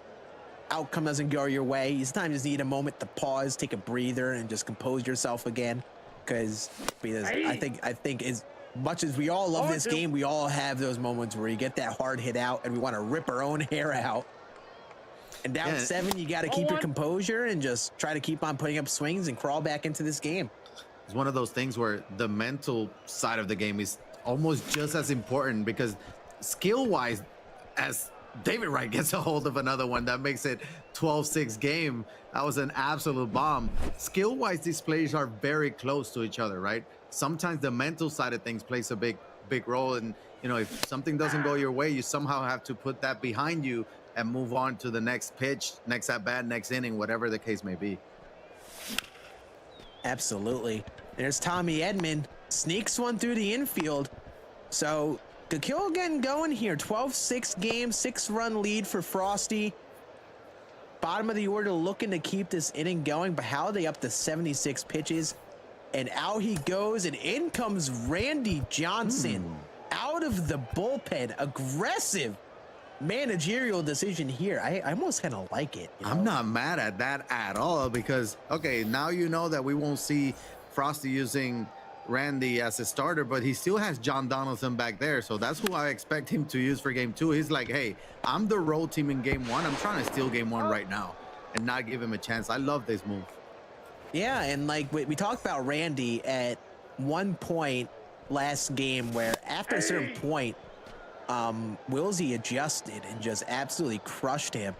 I'm really interested if this time around, if, you know, like only keeping him in for an inning or 2 works out and you don't really give your opponent time to make the adjustments to Randy. I will say, though, I think Gakil has faced a lot of Randy this year for sure. I'm interested to see if he faced him at any point over this last week or the last couple days he's been available. You got a 3-1 count here to Hank. No, just misses. I thought he was trying to pitch it. Yeah, I thought he was trying to pitch around Hank Aaron, but he dotted him with a 3-2 fastball low and in. I'm like, well, maybe he's pitching around him because Matt Carpenter was on deck and go with lefty-lefty, but I was expecting Alex Gakil to just pinch hit for Carpenter there, maybe for that Ketel Marte. But you know what? He's still in it. He put up a couple runs, so yep. It's still down 6. We don't talk about pitching much. We don't talk about that strategy much because these hitters are such good hitters and they score so many runs. You see, Hank Aaron was still sitting around home plate there. I loved that sequence. He went to the 2-seam, attacked inside and got a too early swing and miss. And then instead of like maybe going to a completely different pitch, he tries to attack, dot a 4-seam down and in, and it buckles him. You don't see these hitters get buckled like that too often, especially Gakil, who is a great aggressive hitter. And it was a perfect pitch in that Randy decision, looking good so far. Yeah, and that pitch sequence, to add to that, that was after 4 straight pitches outside, right? He stayed outside away from Hank Aaron. Then he decided to come back into the inside part of the zone to try to get him out, and it worked perfectly. That was a beautiful fastball. And something worth noting, I don't know if you caught this, Randy Johnson had that captain boost going. That's a fly ball to center field, and this should be caught. So thinking about Frosty's team and who he's running, I believe he's probably running that Mike Messina Hall of Fame series captain as his team captain, because that Randy Johnson got the boost. I believe that's the main in-season captain that he fits. That's a fly ball to deep right center field. Does it have the legs? It does not. It's caught. And that would be interesting because obviously Musina, 93 overall, right? You get to, it does make the other players better, but you kind of lose the starting pitcher in the rotation. But again, it's a best of 3 series. Maybe it works perfect for a best of 3 series, but not tomorrow, right? So that's gonna be interesting. Yeah, and this Randy Johnson with a little bit of extra boost on the attributes has got to be tough. And it's honestly, it's a great move with Gakil kind of on the reels here this game, kind of not getting comfortable with the plate. You know how to make someone even more uncomfortable? Sending Randy Johnson out. And for even just a couple innings, it's gonna get a fly out here off the bat of Jackie Robinson to start off. And we talk about how Frosty's top of the order. He's really gotten him going and kept his offense moving. Hasn't been the same here for Gakil, and he hasn't strung together any big rallies yet. Yeah, that's why I thought that Randy Johnson move was a great one. You know, different pitcher, different side from Roy Halladay's, right? Bringing in the lefty after the righty. He throws a lot harder than Roy Halladay as well. So it's just a great change of pace as well, a little bit. So I love the move, and he's working out so far. Absolutely. We got another pause here. Lefty at bat. These at bats are interesting. Lefty versus Randy Johnson. A lot of players typically throw 2 types of pitches in my eyes. That's perfect, right up the middle. That'll be a 1-out single for Gakil and Babe Ruth. A lot of people will pitch typically inside fastballs and then away sliders and slurves. Like, those are the 2 pitches you get. But he went up and away 4-seam, caught way too much plate, and he makes them pay. And that's what you got to do. If you're not reading a pitcher well, you got to capitalize on those mistakes. There's another fastball. This time it's a 2-seam, and he sits back on it enough to hit it through the infield. So here we go. 2 runners on for Gakil. Jorge Posada up with an opportunity to kind of help chip away here. Big at bat here, and Randy Johnson is going to stay in. Yeah, this is a huge spot, but he is a double plate candidate, Posada, there at the plate. He's trying to stay away. He's trying to go for that 2-seamer that feels almost like a changeup from Randy. There's the down and in slider. Hasn't gone to it much. High fly ball. It'll be caught just foul. Make it 2 outs in the inning. And again, aggressive pitching. Hasn't gone that slider too much, but went to it there inside. Gets the late swing, and it's 2 outs. And here comes a pinch hitter, Mitch Garver off the bench. Trying to get that matchup advantage here versus Randy Johnson. You know, he wants that pitch back. That slider caught a lot of the play. He just jammed his PCI. And Alex Gakil, his favorite card, he mentioned that it was Chuck Nasty, but he was 0 for 3. And now facing Randy, lefty, he decided to pinch hit for him. I think, you know, probably didn't feel comfortable in that spot, and he knows he needs some runs. I'll tell you what, though, I'm interested to see if he even throws that down and slider. That swing tells me he was ready for down and in slider there. I don't think he'll throw it this at bat. 3-1 count. Falling behind here to Mitch Garver. Goes away 2-seam. Late on it. That's going to hook foul, but 3-2, 2 outs. Runners should be running. They're not going to run. He's going to keep them there. But still 3-2 count. There was that down in slider, and he was ready for it this time. Nice try, Ramon.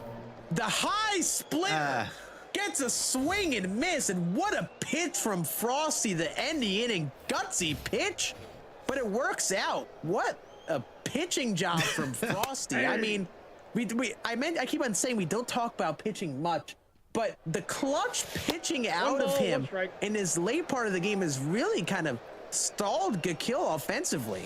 And we talked about, like, sometimes what do you throw, right? Sometimes you have to throw the weird pitches that they're not used to, and that splitter up there just froze Alex Gakil on a full count, runners on the move. It was a big spot, and it worked out great, and he comes right back with the perfect. Kiermaier sends this one into orbit. 13-6 lead for Frosty now, and yeah, that's the clutch pitching that really makes a difference in these games, and it's really just, it feels like it's just gotten to Gakil at this point. He just hasn't had many comfortable at bats, and I think what Frosty's doing so well is he's really sequencing his pitches differently each at bat. He's not following too many patterns, and he's got those funky pitches to go to when he needs to, and 3-2 or 2-strike counts, and it's worked out for him so far. I'm curious to see. Obviously, he wants to extend the lead and put up a couple runs, as Craig Biggio's going to hit his 4th home run of the game. You know, and he extends the lead now to 8. But what do you do pitching-wise now? Do you stick with Randy Johnson? Are you going to have a short leash? Because you do have a fresh bullpen. Do you not want to use the bullpen to not give him any looks on anybody there? Obviously, still some baseball left, but we're in the 8th. And Jackie due up now. Hey, triple shy of the cycle. He got the speed. That will be a ground out right to third, though, so no cycle for Jackie yet. And yeah, to answer your question, I think you probably keep in Randy Johnson until Gakil strings a couple swings together. He has at least done a good job of adding more runs on his end of the table, making it an 8-run lead now. And you definitely would want the mercy, but an 8-run cushion gives you enough to kind of extend those at-bats a little bit more. If this was like a 1 or 2-run game, you probably don't go with them too much longer. That's driven to right field off the wall and should be a very long single for Babe. So Frosty keeps things going. But yeah, couple run game, that leash is very short. But now with an 8-run lead, you probably really try to extend them as long as you physically can, because I think his only really good swing came off the bat of Babe Ruth, that one perfect single up the middle. And that swing right there on that fastball, the PCI perfectly plays, same as this one with Hank Aaron. You just can't blow a fastball or sinker to Frosty. He's on everything, or early, right? And that's the key, that timing. Again, very similar game 1 here to the first series game 1, who ended up being 17-7 Mercy. This one is 16-6, but in the 8th. But similar games as they gone. This time it was just a road team in Frosty taking the big lead too. Yeah, just great offensive showing, aggressive swinging. He's capitalizing on those pitches he's looking for. I feel like what he's doing well, that's a out right to Babe Ruth. I thought that landed for 2 outs. I think what Frosty's done well is he's jumping on early count pitches. He's getting the fastballs that he's waiting for and is not missing them. And even if he's just gotten 16 runs by hitting a large majority of solo homers, he's hitting a lot of them and not missing the mistakes, and he's just really done a good job of keeping the foot on the gas. And now Gakil needs to score at least 1 just to stay in this game. 10-run deficit here in the bottom of the 8th, and yeah, I think you keep in Randy Johnson until he squares up 1 or 2 swings, see how it goes. It's worked so far. He hasn't really hit too well against him. But if he starts making adjustments to your routine and starts squaring up the pitches he was missing before, then you probably take him out, put him someone out. Yeah, and it's also, you know, Craig Biggio alone has 4 home runs. That's at least 4 runs driven in to 6 total runs from Alex Gakil. You know, that's such a big advantage too at the top of the order. He started having those 1-2 punch for Frosty at the top of the order has been just huge. That's just gotten the entire offense going. Absolutely. And there's an early swing on the 2-seam. The speed on the fastball still messing with Gakil at the plate. And I don't know what you really do if you're Gakil here. I think you just try not to look at things in the scope of this game. You're down 10. Just trying to get some good swings to carry into the next one. That's a good PCI, just a little behind on it with Edman. And Gakil's down to his final out.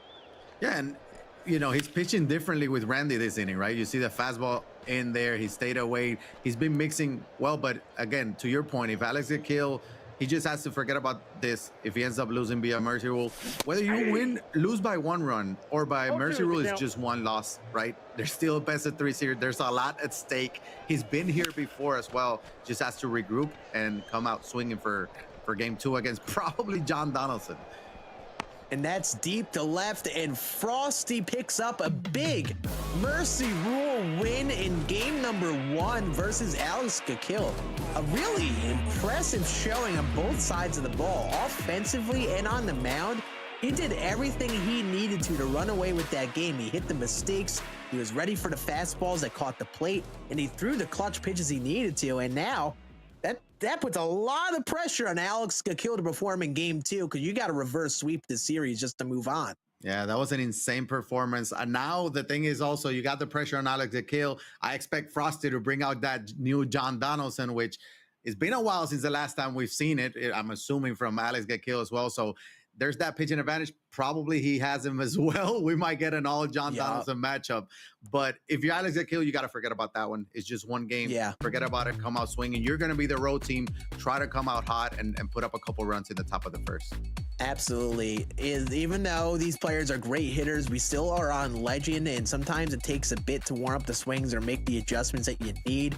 You probably just gotta sit back, take a breather between games, maybe look back at what you could have done better offensively, maybe try to read into some of Frosty's tendencies on the mound. We talked about Gakil being a great hitter. He's been amongst the best of the bunch, and honestly, you know who had a great showing? Yep. Craig Biggio this game. Hit fastballs on both sides of the plate to all sides of the field. That's what Frosty really did. He hit the ball to all fields well. Just like in our first series, Gakil just couldn't find that timing to hit the ball the opposite way, and it resulted in a lot of rolled over ground outs, and that allowed Frosty to kind of run away with things offensively. The thing with Craig Biggio, even though he has that mid-90s power, not your usual 125 in the God Squad, he can still hit home runs both sides, like to the opposite field, to center field, to left field. Then he has the speed. This card is unreal, and the way he uses him and Jackie Robinson, Frosty that is just impressive. Obviously, impressive showing there. 16, it felt like he was in control from the get-go, and he started with that 3-run first. Absolutely. The top of the order was cooking for Frosty, and really just like we talk about it with Wilsey often, how he almost ambushes you offensively and runs away with the game. Frosty did that. That's the consistent winning formula I feel like we see in this game nowadays. Everyone is such a top level hitter, and they can score a lot of runs, and whenever they are really dialed in, it's just really a matter of if they actually can get that dialed in. And so if you could jump on someone offensively and get early leads and almost run away with the game, that's the most consistent winning formula. I know it's probably obvious, score a lot of runs, you win, but being the first one to score and take that lead is huge, as you see there. And Frost never really gave him a chance. Yeah, that added pressure coming out, putting up some runs early, you add extra pressure. And I think that's what Frosty did to Alex Gakil this time. So yeah, a great game number 1 for Frosty, but we're going to be kicking it to a break. We'll be seeing what game number 2 looks in store, see if Frosty keeps that momentum or if Gakil's got a reverse sweep in store. We'll be back in just a few to see what happens.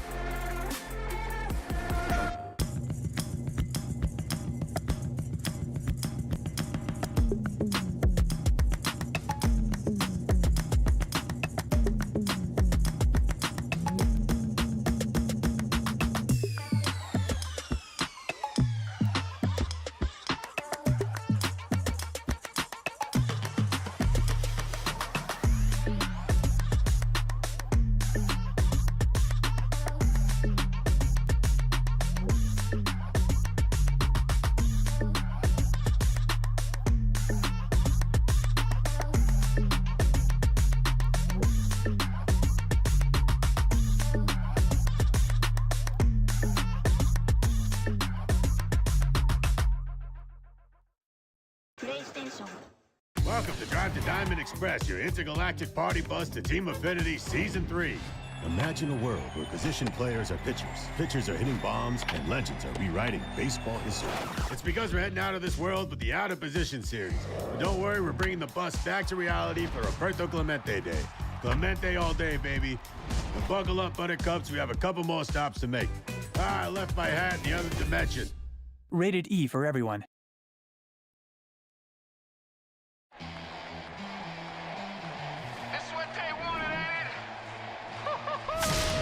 This year's draft class is unbelievable. Welcome to the show.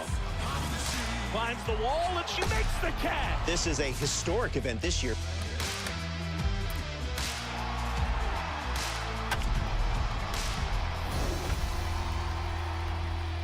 Rated E for everyone. Gaming is defined by moments. It is intense.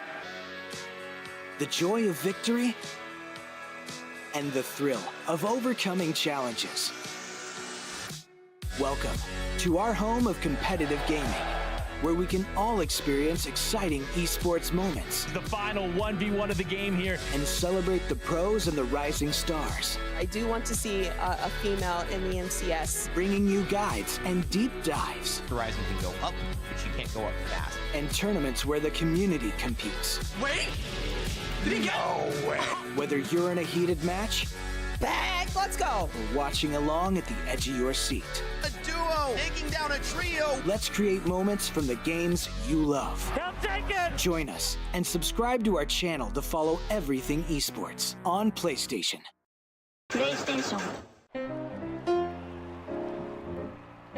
The story of Rickwood Field embodies the romantic spirit of baseball. Willie Mays will begin his career with the Birmingham Black Bears right here in this very ballpark. And I am excited that you will have an opportunity to play at Rickwood Field as Rickwood comes to MLB The Show 24.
everyone, and welcome back to the MLB The Show 24 Championship Series.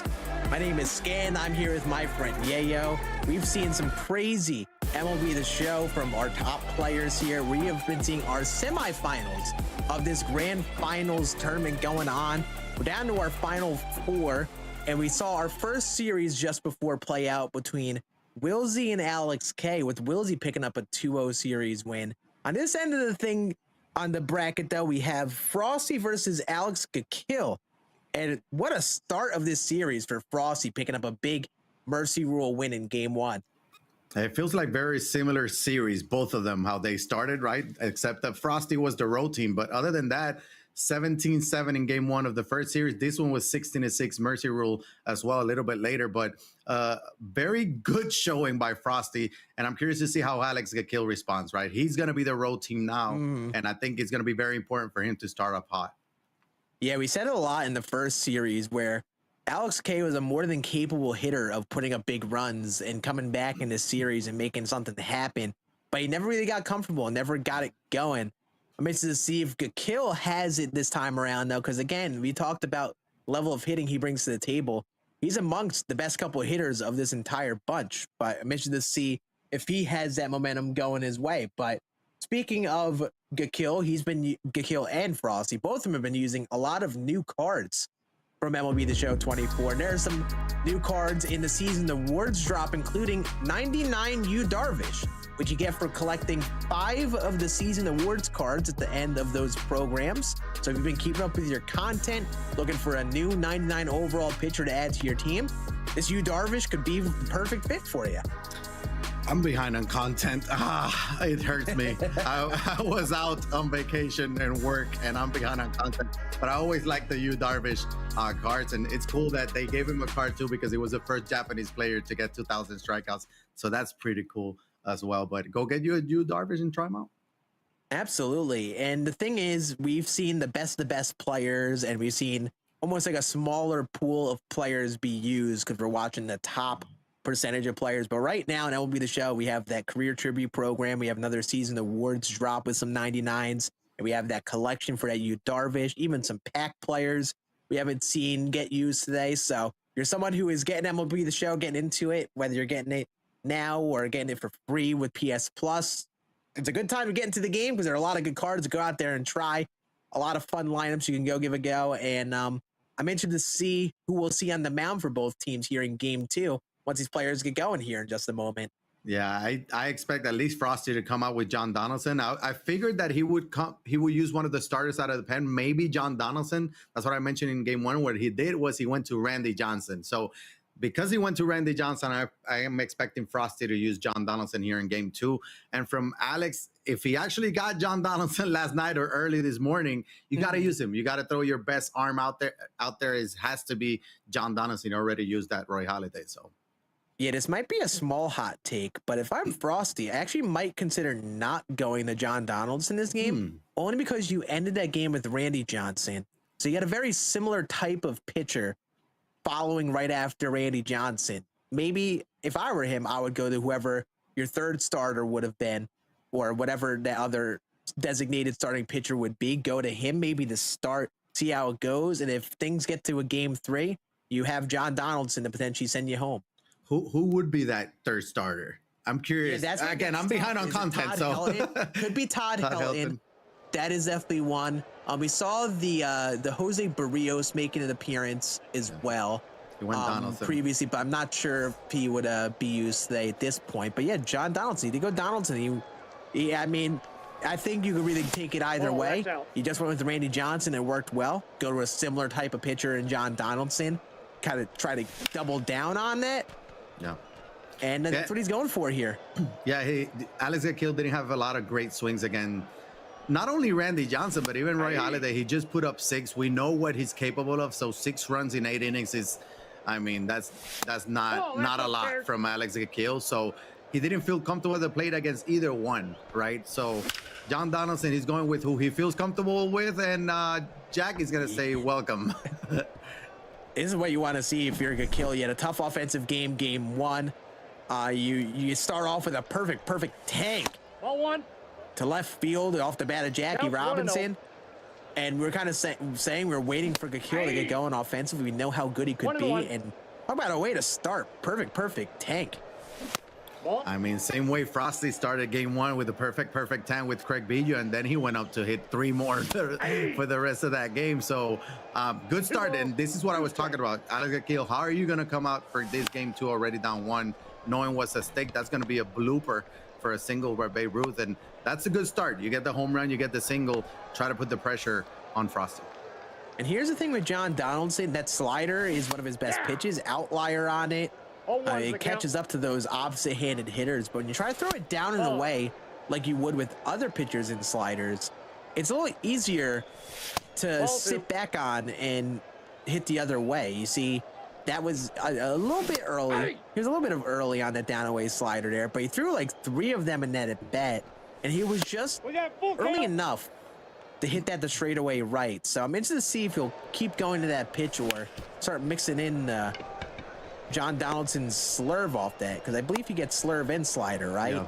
Yeah, I believe he has both of them, and very similar as far as like control wise. He has decent control in all 5 of his pitches, but the pitch speed differential is like 8 to 10 miles an hour. So there is that gap there as well. But I mean, good start for Alex Gakil. You know, he's looking good at the plate right now. Here in the first, maybe it is to your point, right? He saw Randy the last 2-3 innings. Saw the lefty, and or maybe the nerves are he's loose now. The count is full. Great takes to make this a full count. Big pitch here to Jorge Posada with 2 runners on, down and in forkball, and he's just underneath it. That's gonna be a fly out to center field. And sometimes we talk about pitch locations, and I like to mention going right on the corner isn't always the best all the time, because you can slam that PCI right to the corner easily. And that pitch being as high in his zone as it was worked out for Frosty on the mound, that it induces a fly out.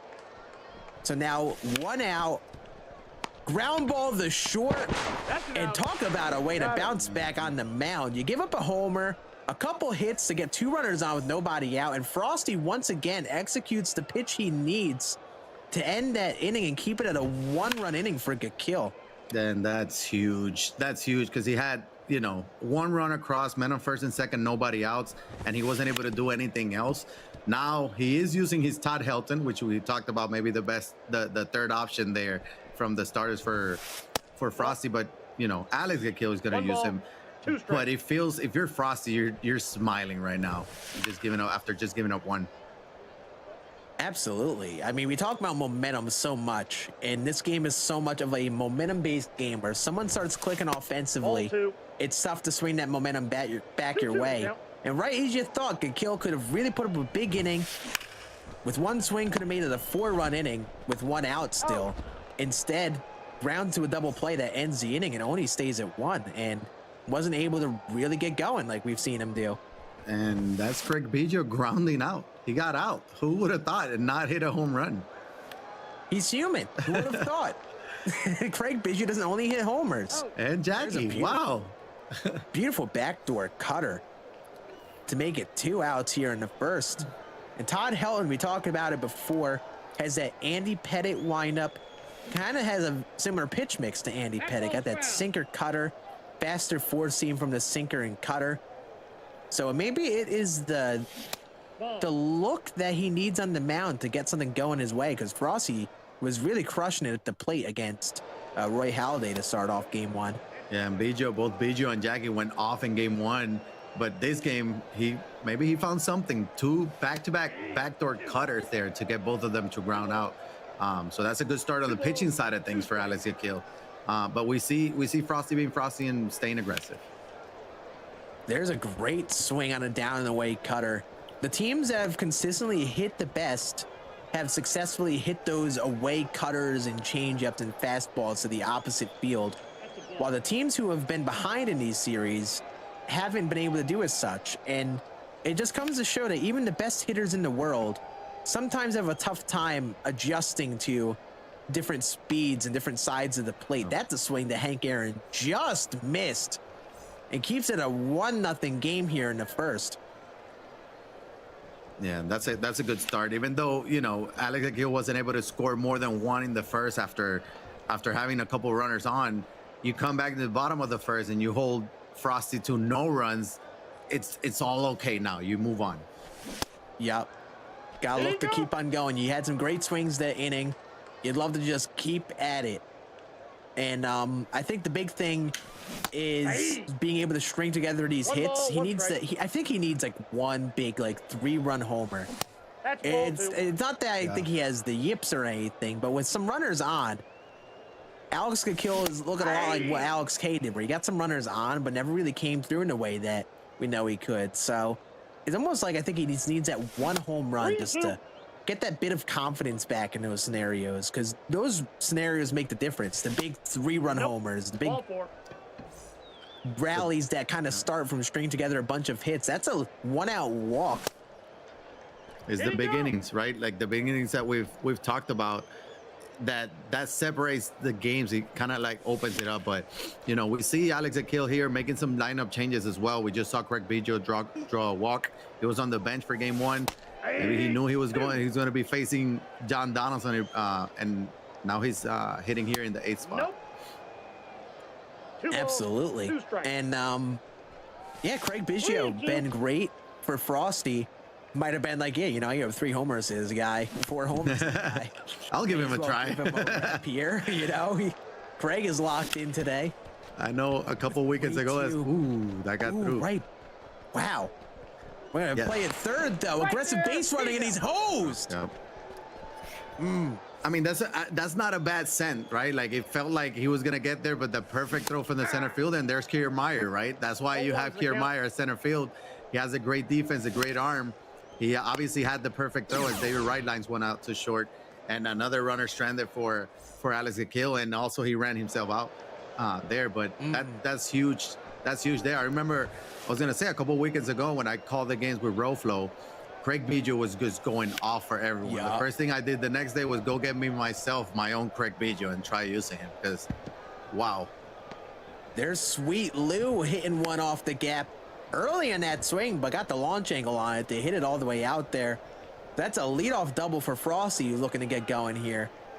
And yeah, I don't think these top players ever really show themselves being uncomfortable much, because they're such good hitters, and it's almost like this level of play is like not mind-numbing, but they say so level-headed. But I could tell Akil seems a little off. He's check swinging a lot at the plate. He's trying to do a little too much on the bases. Those are kind of your signs of someone not feeling themselves. But Ketel Marte is feeling himself. Perfect to center field. And Frosty's got his first lead in game number 2 on a big blast to center field. Yeah, I mean, you talk about how Alex Akil looks at the plate. Frosty looks like regular Frosty. That ball he dipped to left field. That's going to stay in the yard, but he looks like regular Frosty. He looks comfortable at the plate. He looks aggressive still.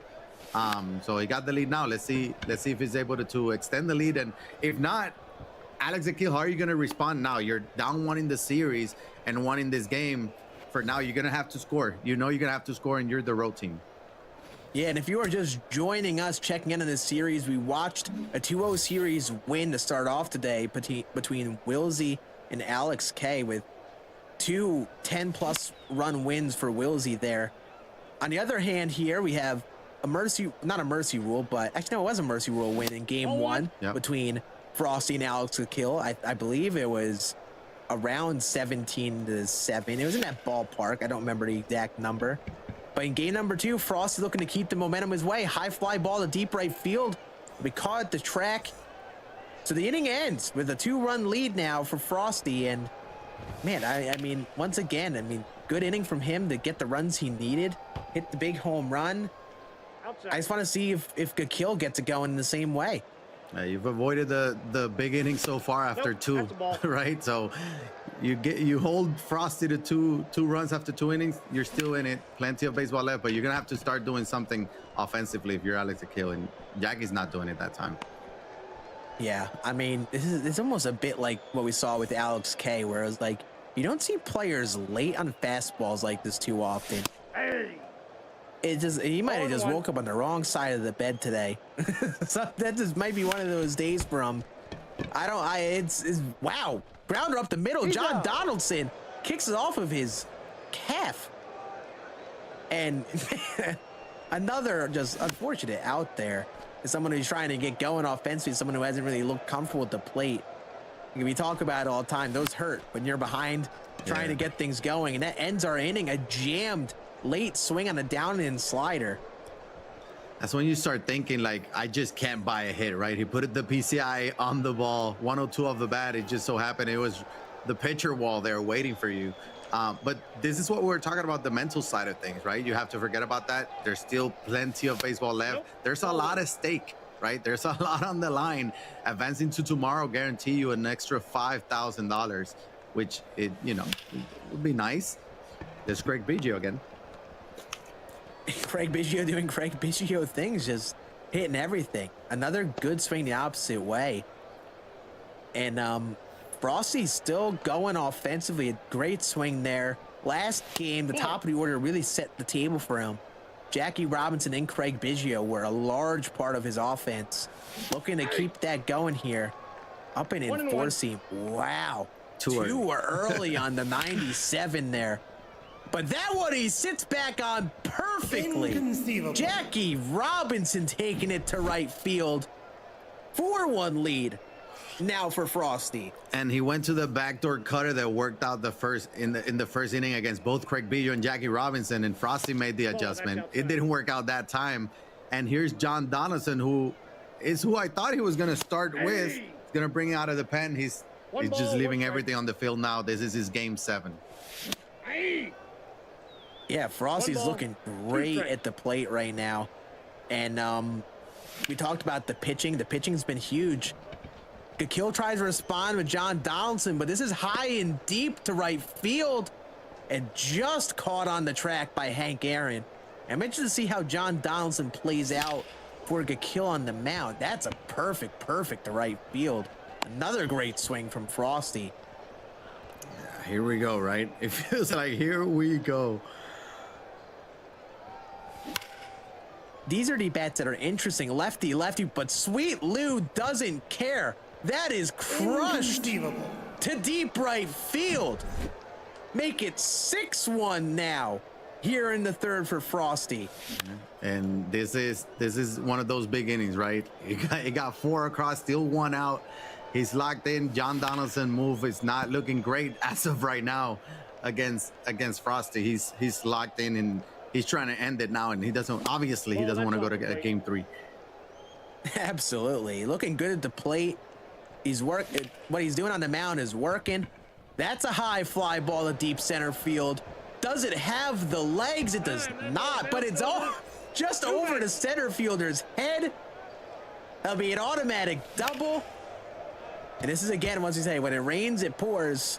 What's going on with Frosty right now? Center fielder just misses it, I believe. Gakil actually plays Craig Biggio in center field, too.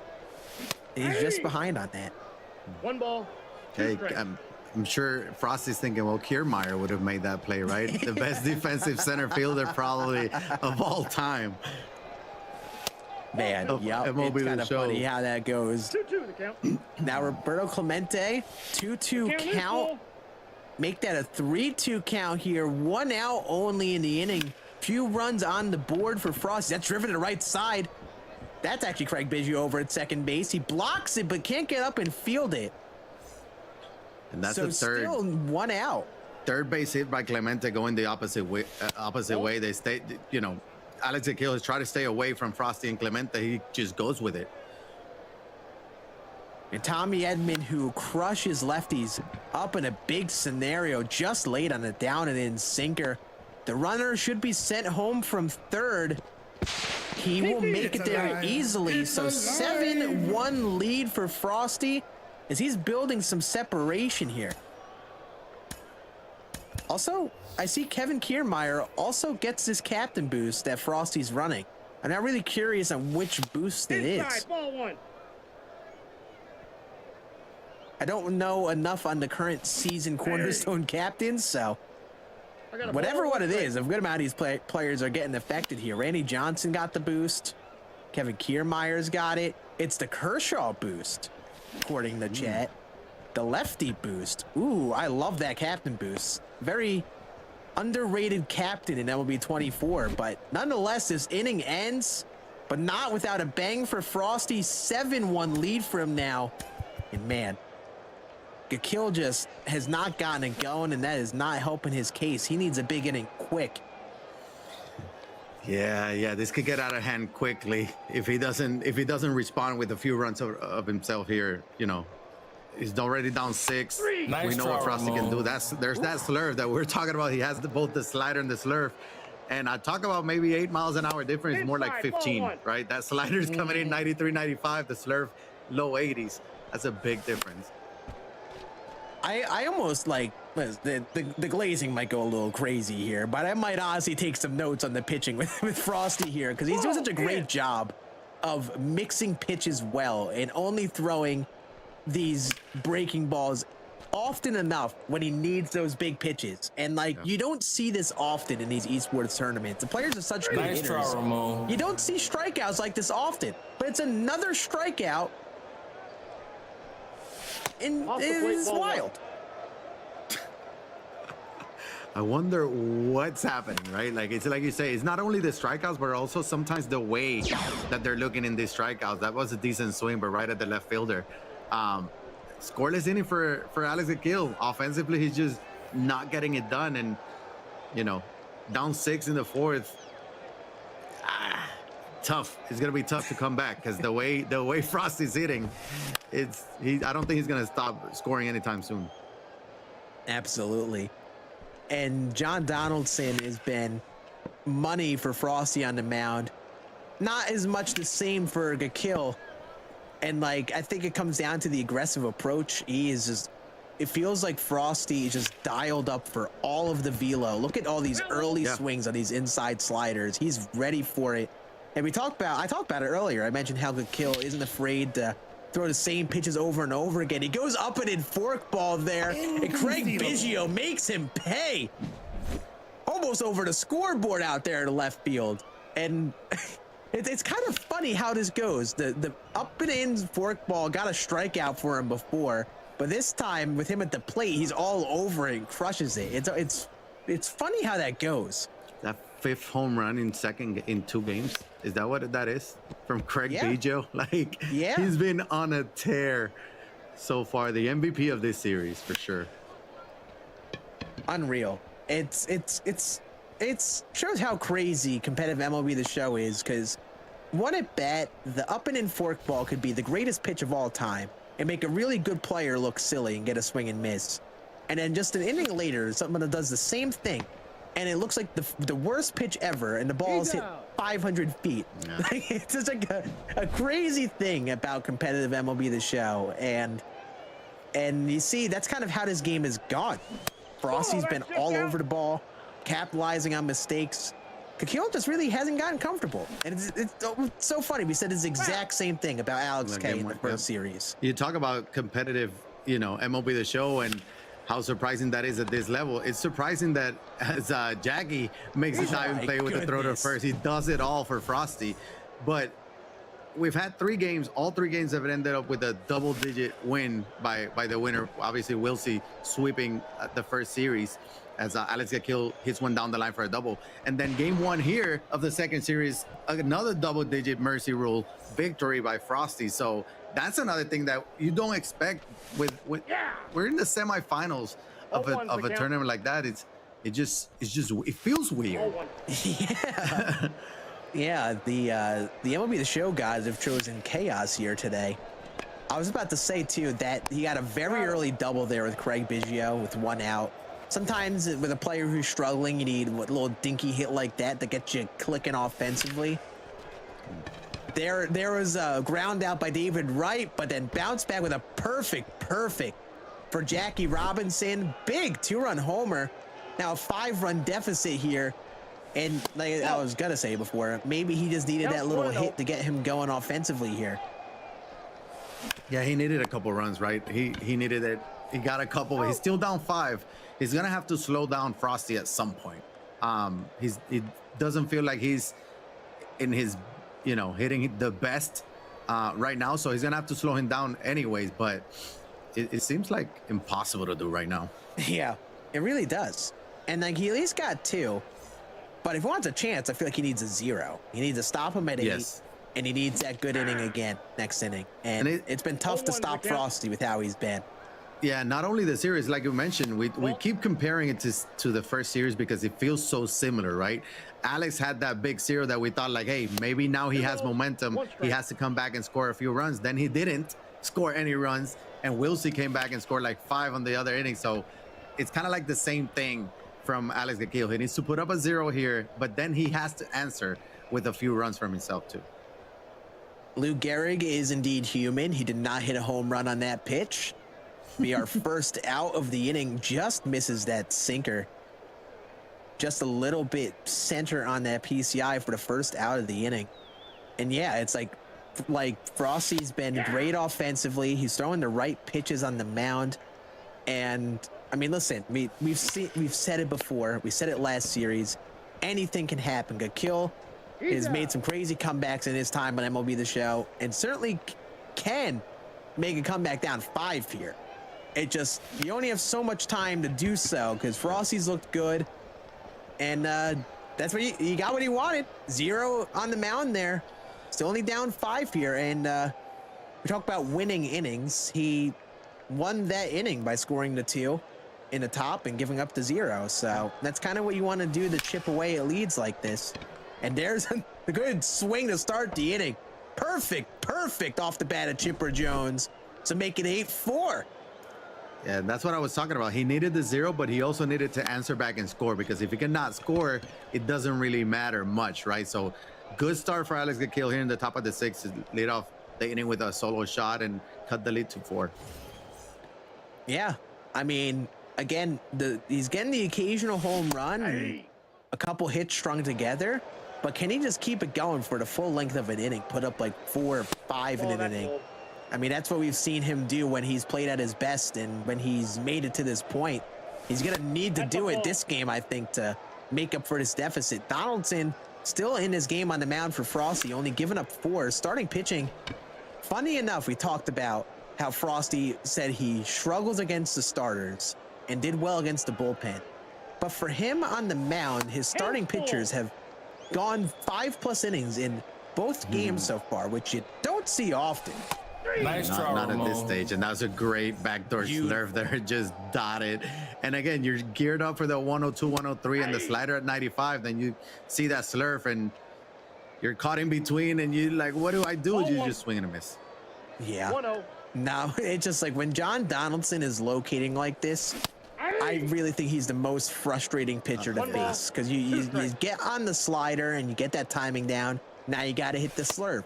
You get on the slurve. You got the fork ball, you got the fastball, you got so many different speeds and so many great pitches to go to with this card. It's so tough to hit, and I'll tell you what, if I face John Donaldson, I will swing at every low fork ball, and I will look like a little leaguer out there who has never swung a bat in his life. But you know, that's just what this card does to me, and it drives me nuts. But you know what? The fastball is not gonna beat you, right? The fastball is not getting to you. Yep, exactly. That's going to be a line out to center field. So Gakil does get a homer, reduces his deficit to 4, but only keeps it at that 1 run. So the swings have looked a little better as we progress to the middle innings here for Gakil, but yet has yet to string together that big inning yet. Yeah, and honestly, you know, Gakil needed a couple runs. He got 1. But now you're Frosty, you're like, you'll take 1 run because you know you can come up and have that big inning. Again, you got to extend the lead, though. You cannot let Gakil get comfortable or kind of keep extending this game, keep it close. So you got to put your foot on the gas now and keep extending the lead. Yeah, and if you're Gakil, you know, that pressure builds up through the length of this series. You had a rough game 1, and then you still haven't gotten it going the most offensively in game 2. So that kind of adds some pressure as you get inning after inning.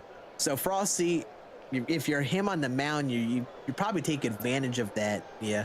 you recognize that, you know, the time is quickly going down that he has to even come back. So you give up one, it's like, fine. You know, as long as he didn't put together a big inning and really start to, you know, actually get some momentum his way, it's cool by you because you can just come back to the plate and still keep that aggressive approach, swing at all these fastballs in the zone. And we talked about how that's worked out for him. He's ready for all these pitches in the zone, and that's how he scored his runs, jumping on fastballs and mistakes that end up being in zone. And he does that with that aggressive approach to the plate. And while that pressure builds up for a kill on his end, you can just keep being aggressive as long as he doesn't inch close enough to you. You just can't get Frosty to be late on a fastball, right? And now with 3 straight righties to the plate, we're going to see Alex Gakil bring in Mariano Rivera. Looking at the bench to see if he's going to pinch hit and bring in a lefty. He won't. But, you know, the righties after this are Craig Biggio and Jackie Robinson, so it doesn't really matter as much. He feels comfortable with them anyways. But bringing in Mo is telling you, Alex is telling us that Alex is thinking like, okay, I cannot give up any more runs. Not many great relievers thus far in season 3, at least at the end, the spectrum that Mariano Rivera is. Not many 99 overalls. So definitely not shocked to see him be used in this scenario. But yeah, like you said, it kind of gives you a vision on where Alex's head is at. He feels like he can't really give up much more in this game because he hasn't gotten it going offensively. He needs to find a way to keep Frosty at 8 or as close to it as possible. But Mitch Garver slaps that down the right field line. It's trying to unhitch the trailer, but he's gonna stay at first. Running the first like a turtle there. Couldn't get second. He's not even close to it. We're used to seeing Craig Biggio and Jackie, you know, running around the bases, and then you get a 48 speed Mitch Garver. But Mitch Garver there, he didn't pitch in for him. He's gonna pinch run, bring in 99 speed. We talk about how he's been aggressive at the bump, and Craig Biggio with the bunt, he does it all. Wow, I thought he was gonna beat that out. The runner did advance, but you know, it was interesting because he's Garver still has 99 or 125 clutch, right? He's gonna be thrown out at third, and that was he gave himself out twice almost there, right, with the bunt and then trying to steal third. It was interesting there. Could have, you know, trying to be a little too aggressive maybe. Yeah, you know what I think that was, and you don't see this too often in this top level of gameplay. And from my understanding, I could see, from what I know of Frosty, recognizing that Gakil is feeling the pressure. He's probably a little frustrated, can't get things going. You know what really gets someone riled up? A bunt hit, and running around the bases like a madman. That really gets someone frustrated. Yeah. So I can at least see him maybe considering that, not only to try to keep a rally going, just to try to see if you can kind of mess with Gakil a bit and maybe get him a little frustrated. But you look back at it, he got a bunt out for Biggio, who has been a big home run hitter for him, and then he gets out running the third with Corbin Carroll. So that kind of stopped that rally, and he could have maybe made that a big inning. And now Gakil starts off with a perfect through the right side, and John Donaldson's getting up in that pitch count. So we'll probably see some bullpen, and I don't know. I mean, that's what worries me a little bit, right? Because we know momentum is a real thing. He might have poked the bear a little bit. Yeah, it's like, oh, wait. You know? Yeah, wait a minute. Now, he's not messing around by bringing his own Mariano Rivera here in the 7th, but it's like, you don't want to give Alex a chance either. He flies one at center field, but again, very uncharacteristic at this point in the tournament, right? From Frosty. But I see the aggressiveness. We talk about how aggressive he's been at the plate, but he was aggressive there with the gameplay. How he decided to do the bunt and obviously then try to steal third. Yeah, and listen, I watched the New York Yankees for the length of a baseball season, and you see both ends of it. Sometimes aggressive base running and doing a lot like that works out, and when it works out, you can only celebrate it because it's not what you expect, especially in this game. Seeing top-level players running around like psychos, that's going to be a strikeout to make it 2 outs in the inning. But when it works out, it really works out. But that's another perfect for Gakil, his second perfect the opposite way. Well, that one went up the middle, but on a down and away sinker. So he's got 2 runners on, And you got to be careful if you're Frosty, because one swing could make things really interesting here at Laughing Mountain. It's one of those things, hindsight's 2020, right? So it didn't work out. It's like, we're like, why did he do that? Why? We haven't seen this from Frosty, but if it would have worked out, it's like, there's Frosty again being aggressive, right? And it worked out again, everything going his way, but it's just how it goes. Is, you know, that's baseball, as the kids say. But he brought in Mo. He's like, this is me showing you I'm not messing around. But big spot here for Alex. Full count. Runners probably on the move. Runners are moving. 3-2 pitch. And the bases are loaded for Chipper Jones. Mariano Rivera has entered this game, has not gotten the job done. And in comes Paul O'Neill. I assume he's trying to go for just a different type of pitcher, but you're really taking a risk sending a lefty up for Chipper Jones. I mean, and he still has that 125 clutch, so it average or contact wise, it wasn't gonna matter. PCI wise, it gonna matter, but short leash there for Mo, but it worked out. Great move again. Hindsight 2020. What a great move by Frosty there, bringing in Paul O'Neill as he gets Chipper Jones looking. He was probably expecting that slider or cutter inside off the plate, and that sinker just stayed there. That's great pitching there. Yeah, if there's one word to describe Frosty, it is aggressive. Yes. Bases loaded, big at bat, gets into an 0-2 count and says, you know, I'm not even going to waste my time. I'm not throwing something out of the zone. He might expect me to try to nitpick around, like nibble around the zone. And he throws an up and sinker. And all I need to do is just get in the zone. And it ends the inning. And once again, big pitch for Frosty to get out of a jam and then starts off the next inning with a big home run for Babe Ruth. So what could have been one swing that made it a 9-8 ball game turns into an out and is very quickly 10-4. What else did you think was going to happen? What else did you think was going to happen? Always goes. Oh, look at Chipper. And left by Chipper. But another hard hit out for Frosty. That's a great swing. He's just stuck to that approach. He's like, listen, I'm going. If I see a fastball and it's close enough to the zone, I'm ready and swinging at it. And it's worked out for him. He's kept tacking runs on the board. That's ball two. And he's throwing the right pitches when he's needed to. Like, you really don't see pitching really come into play much in these really competitive games. But I feel like you look at both these games for Frosty, it's just been throwing the right pitch at the right time. Yeah, it's a dribbler up the middle. Him for a single. Him being able to hold Alex Gakil to 4 runs here after 7 innings is very impressive too, right? Like he's keep putting the pressure, hitting wise. Like he's putting up some great swing. He still has 10+ runs. Expected him to end up with 10+ runs, but holding Alex Gakil to 4 runs, 6 in the first game, 4 in this second game, it's almost equally just as impressive, if not more impressive. Yeah, we talked about it. I remember I talked about it with Scuffy after the bullpen bash leading into the beginning of the summer circuit. I remember we were talking about Gakil, and Gakil was just on fire. He was unstoppable offensively. Like we talked about Wilsey offensively. Gakil was doing that in the beginning of the esports season this year, and it was unreal. And for Frosty to be able to minimize as good of a hitter as Gakil to 4 is very impressive.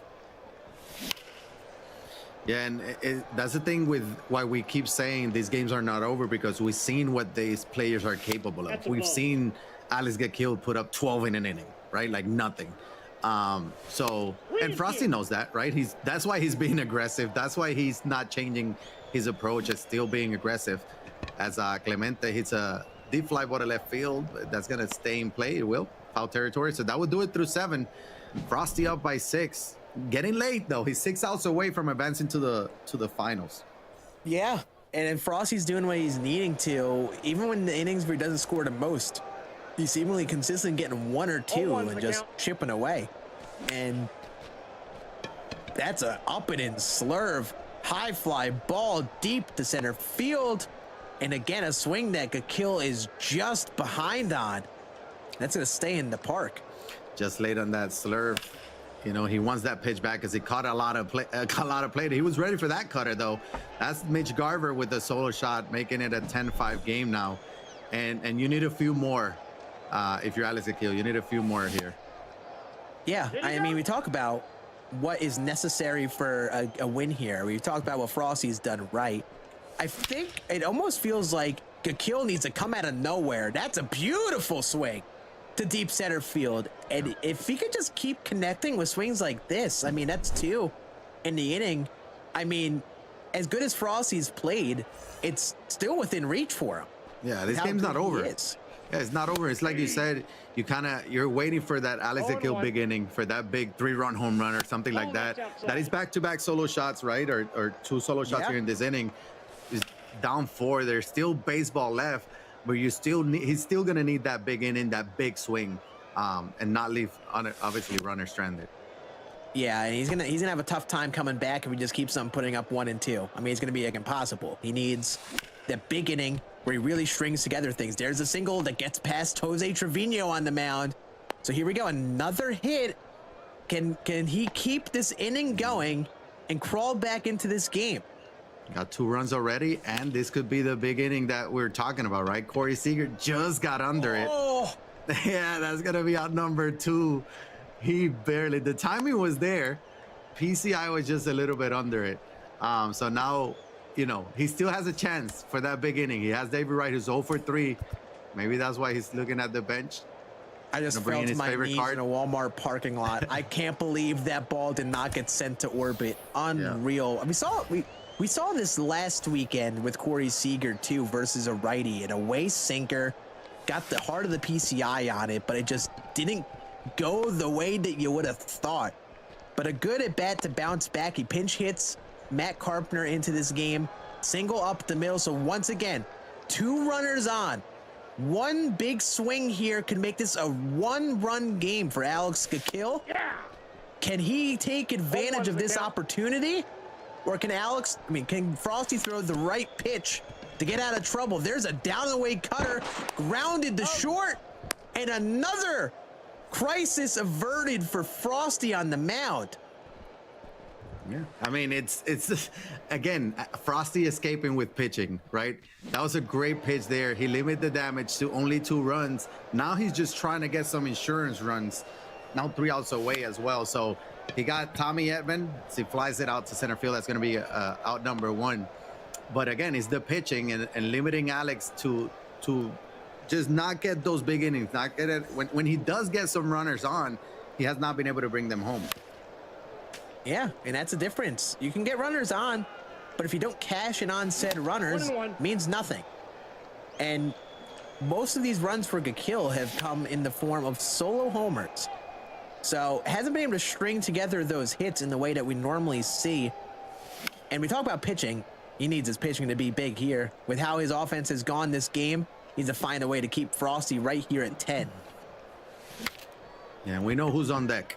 So Corbin Carroll will get jammed there for out number 2. He got Craig Biggio and Jackie, his best offensive player so far this series. So Craig Biggio 2 for 3 with a solo shot. Let's see if he can get a little 2-out rally for some insurance runs. And there's a ground ball to the right side. He's out. And there's a 0 for Gakil on the mound. But here we go. Frosty is 3 outs away from cementing a top 2 spot and securing $10,000 at least in this championship series grand finals. 1 win away from winning this best of 3 series. And we've talked about it with Gakil. He's had opportunities. He's had runners on. He's strung together a couple of homers, but hasn't put together a big inning. I'll tell you what, he needs that inning right now. Yep. And you know who needs to get it going? Babe Ruth. 1 for 3, not a bad game, but you expect more production out of the great Bambino. He's gonna have to do it against Aaron Luke. Very tough lefty on lefty as well. Yeah, I like this wild card choice. Someone really funky. Line drive up the middle. Caught by the center fielder, Carroll. There's your first out of the inning. Again, a swing that's a good swing, but doesn't pull it in the way he probably wants to, just a hair bit behind it. Similar with that cutter, but that one's hitting the ground through a hole up the middle. So a runner on with 1 out for the heart of the order. And Jorge Posada, another player who typically does well. 0-1. 0 for 4 this game. Yeah, and like you mentioned, Aaron Loop as a wild card. It's one of those things where we've talked about before how the bullpen is not great at this stage in season 3, right? So using a wild card is very valuable. As Posada is going to hit one down the line, it might be extra big set. I don't know, 50 speed is going to leave him at first. Yep. You can't risk it there. Because the double play is in order with that runner stuck on first. Great swings, and here we go. He hasn't connected too often with runners in scoring position today. But here we go again. 2 runners on. 1 swing could make this a 1-run deficit for him. No ball. But very quickly falls behind 0-2 to Aaron Loop. He's really trying to get that double play with a circle change outside first and back-to-back sinkers low in the zone. He's trying to get that game-ending double play now. The 1-2 from Loop. It's a great take on an away sinker. What pitch does Frosty go to here in a 2-2 count? Great take on a down and in sinker. Big pitch here, 3-2. Down and in sinker, and he's just early on it. Crushes it to left, but just a hair bit in front. The 3-2 again. And the up and in circle change gets a beautiful sequence from Frosty. And a big strikeout. There's a hanging slurve first pitch, though. And Hank sends it through the infield. Perfect. But Frosty, is 2 runners on the mound here. What does he do? He takes out. He's going Chris Martin, but talking about aggressiveness, throwing that changeup 3-2 is extremely aggressive, right? As Tommy had one, he's one into the gap. It's scoring 1. Is he going to send the runner from third? He does. It's scoring 2. The tying runner is on second. Gakil has cashed in with runners on with his final out. His series on the line here and no hesitation. Chuck Nasty's favorite card coming in off the bench with the tying runner on second and his series on the line. Ball. And he needs more than just that runner on second, right? As the road team, he knows he needs more than that. He's bringing in his favorite card in Chuck Nasty, who struggled in game 1, but he got the right matchup right now against a righty. Chris Martin, new pitcher in. We got 2 career tribute cards going head-to-head here with the series on the line. Great takes from Gakil at the plate. Makes it a 3-1 count with Matt Carpenter looming. The pitch is crushed down the right field line. Chuck Nasty comes through. And Alex Gakil has come back down 4. He has finally strung together the hits he has needed all series. There's the big inning. In the top of the 9th. Yeah, there's that big inning that we've talked about. He hasn't had one until the very last inning here in game 2. And the 2-out rally is still alive. He got Matt Carpenter against a righty. He needs more. Can't stop here. But that's an up and away sinker. Grounded over to Marte. And that ends a huge inning from Alex Gakil to tie this up. But Frosty leading off this inning. And he's trying to navigate things defensively. I don't know if he has the facilities to make this work. Actually, no, he does. Yeah. Chuck Nasty will be in the outfield. And he has gotten his defense aligned. But Frosty just needs 1 run to walk this game off and win this series. If you just saw his bullpen there. Lefties. He's got 3 lefties left in his bullpen. That's it. Yeah, didn't he have the Kershaw boost, right? So you got to have the lefty somewhere. So it's in the pen, but he doesn't care about the bullpen right now. All he wants is 1 swing to end it. And he got 2, 3, 4, Jackie, Babe, and Hank Aaron. And he's facing Mark McGuire, who has 16 pitches already. We'll see if Alex Gakil stays with McGuire or decides to bring somebody else. This is probably some of the most pressure Frosty's felt in the bit. Tied game. Yes. You know, you have a chance to win this series, and things have been on your side, but you have had a couple scoreless innings in the latter part of game number 2 here. Gakil's done a better job of pitching as we progressed here, and he's swung aggressively with that comfortable lead for a while, but now that it's tied, that kind of changes the dynamic here. Does he still stick to his approach? Does he do anything different? Does he try to manufacture his 1 run to get the win? He's been very aggressive the whole game, and to right field. Close. But at the track. Yeah. Just misses it with Jackie Robinson to start off the 9th. Yeah, I don't think Frosty can play any other way. He's just aggressive because he trusts his stick skills. He acts like he's gonna get a walk there, intentional walk by Ruth, but he just got under. He will. Okay, he wants that righty-righty matchup, the double play. Try to get him to roll over with Hank Aaron, but again, now it doesn't need to be a home run to end the game. So keep in mind, he just missed a down and away cutter that at bat. That's a down and in sinker, driven to the corner. Just foul. Could have been crazy. Could have at least had runners on second and third with one out, but that is just foul for Hank Aaron.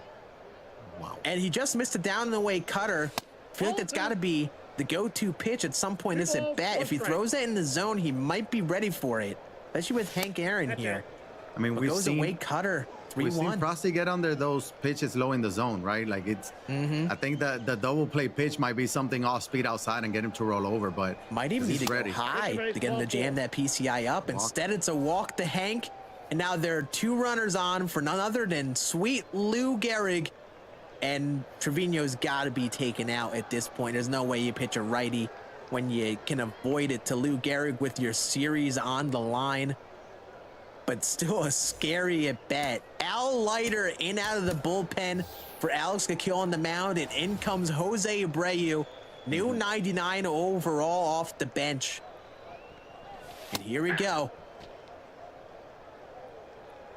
Base hit will end it, and that intentional walk can come back and bite Alex, because now he's in scoring position. Yeah, might have wanted to go for the good old unintentional intentional walk instead of just giving him the 4 bases right away. See what would have happened. But now it's a 2-2 count late on a down and away sinker. I think you got to go inside off the plate with like a cutter or something here. And being late in that sinker tells me you didn't see that well.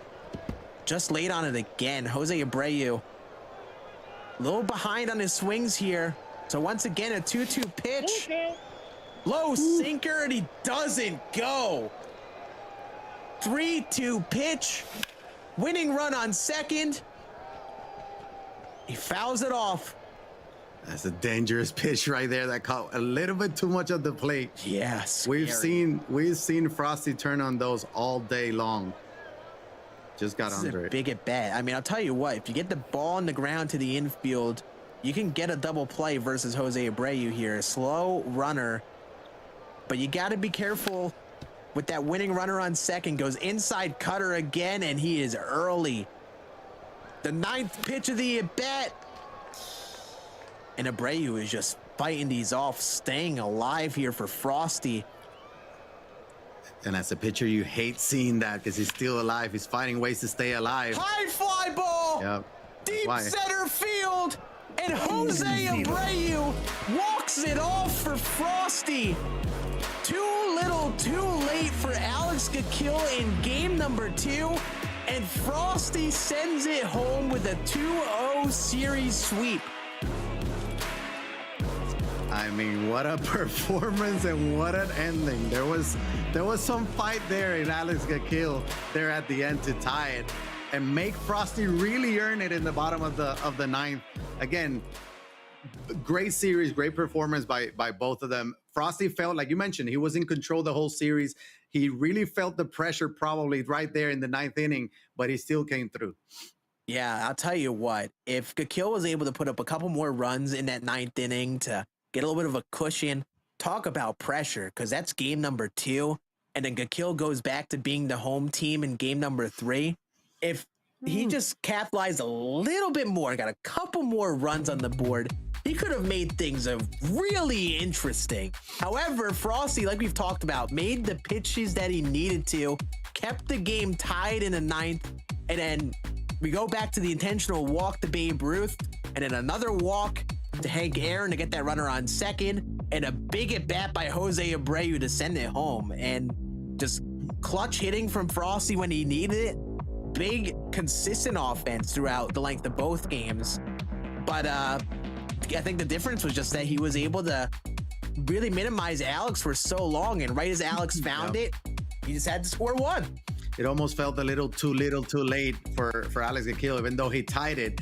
it felt like it was too late, right? That's what we were expecting, that big inning at some point, not necessarily in the ninth, right?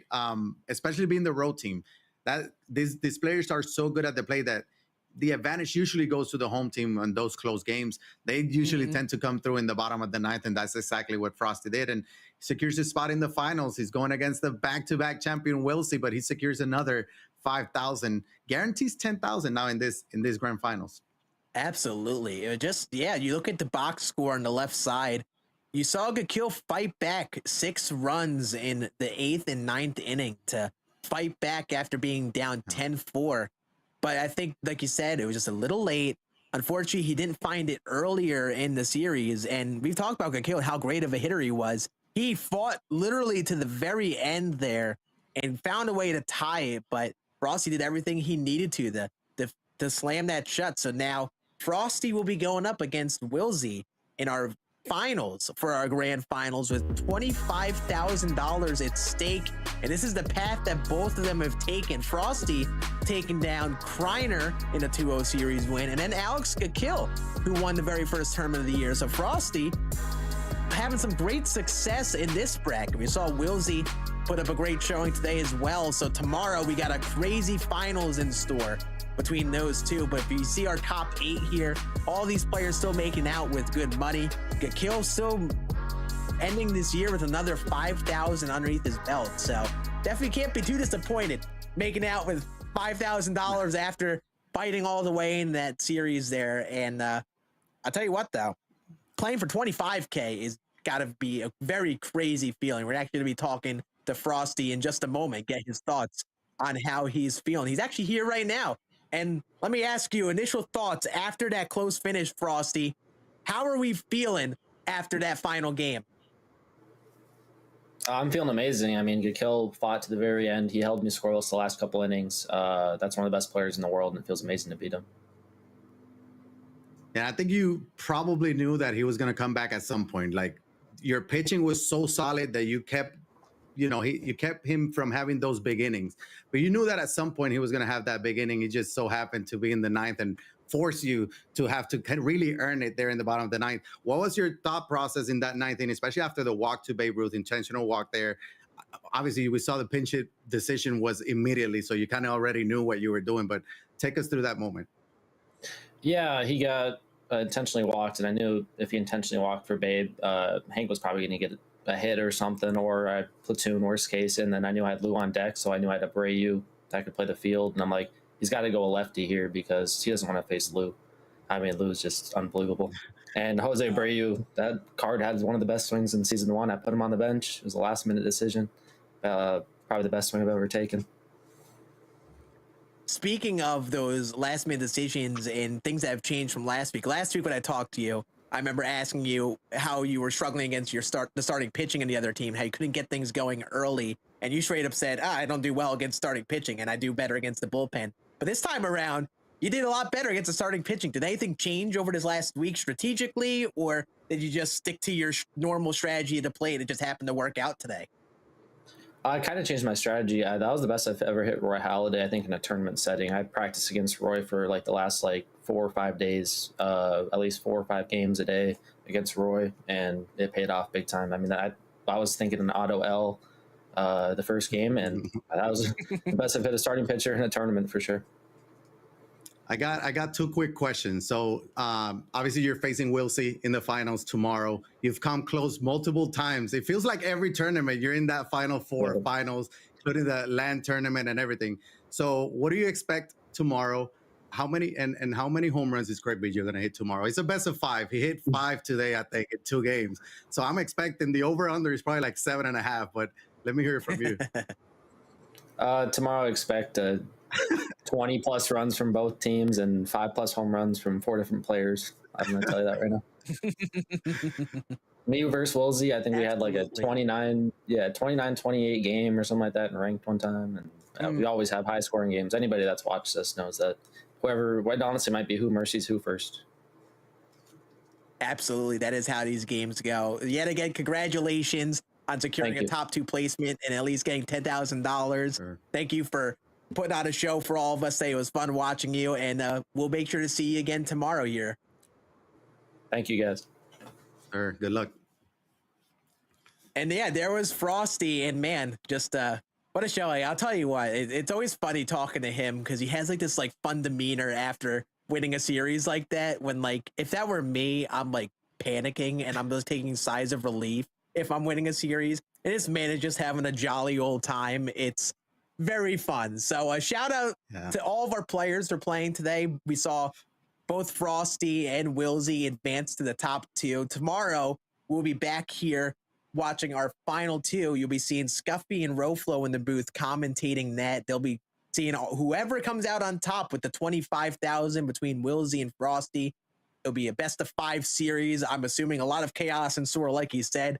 Fireworks, a lot of runs. Those two have played before and they've scored a lot of runs. So, man, it's going to be a crazy day tomorrow.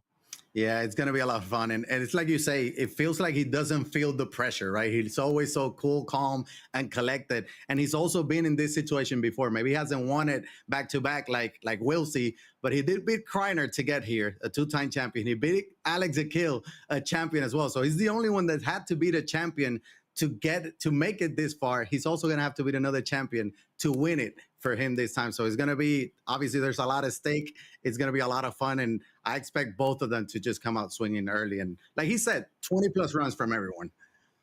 Absolutely. It's going to be a fun day tomorrow. But from all of us today, I want to thank you for hanging out with us on this Saturday. Hopefully your Twitch drops treat you well. And tomorrow we'll see. Can Frosty come out on top in that big tournament finally? Or can Wilsey finish the 3P in circuits in 2024? Make sure to tune in tomorrow around the same time and you'll see that. Thank you for hanging out with us today and we'll see you then. Have a good one, everybody.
lead in game number 2 on a big blast to center field. Yeah, I mean,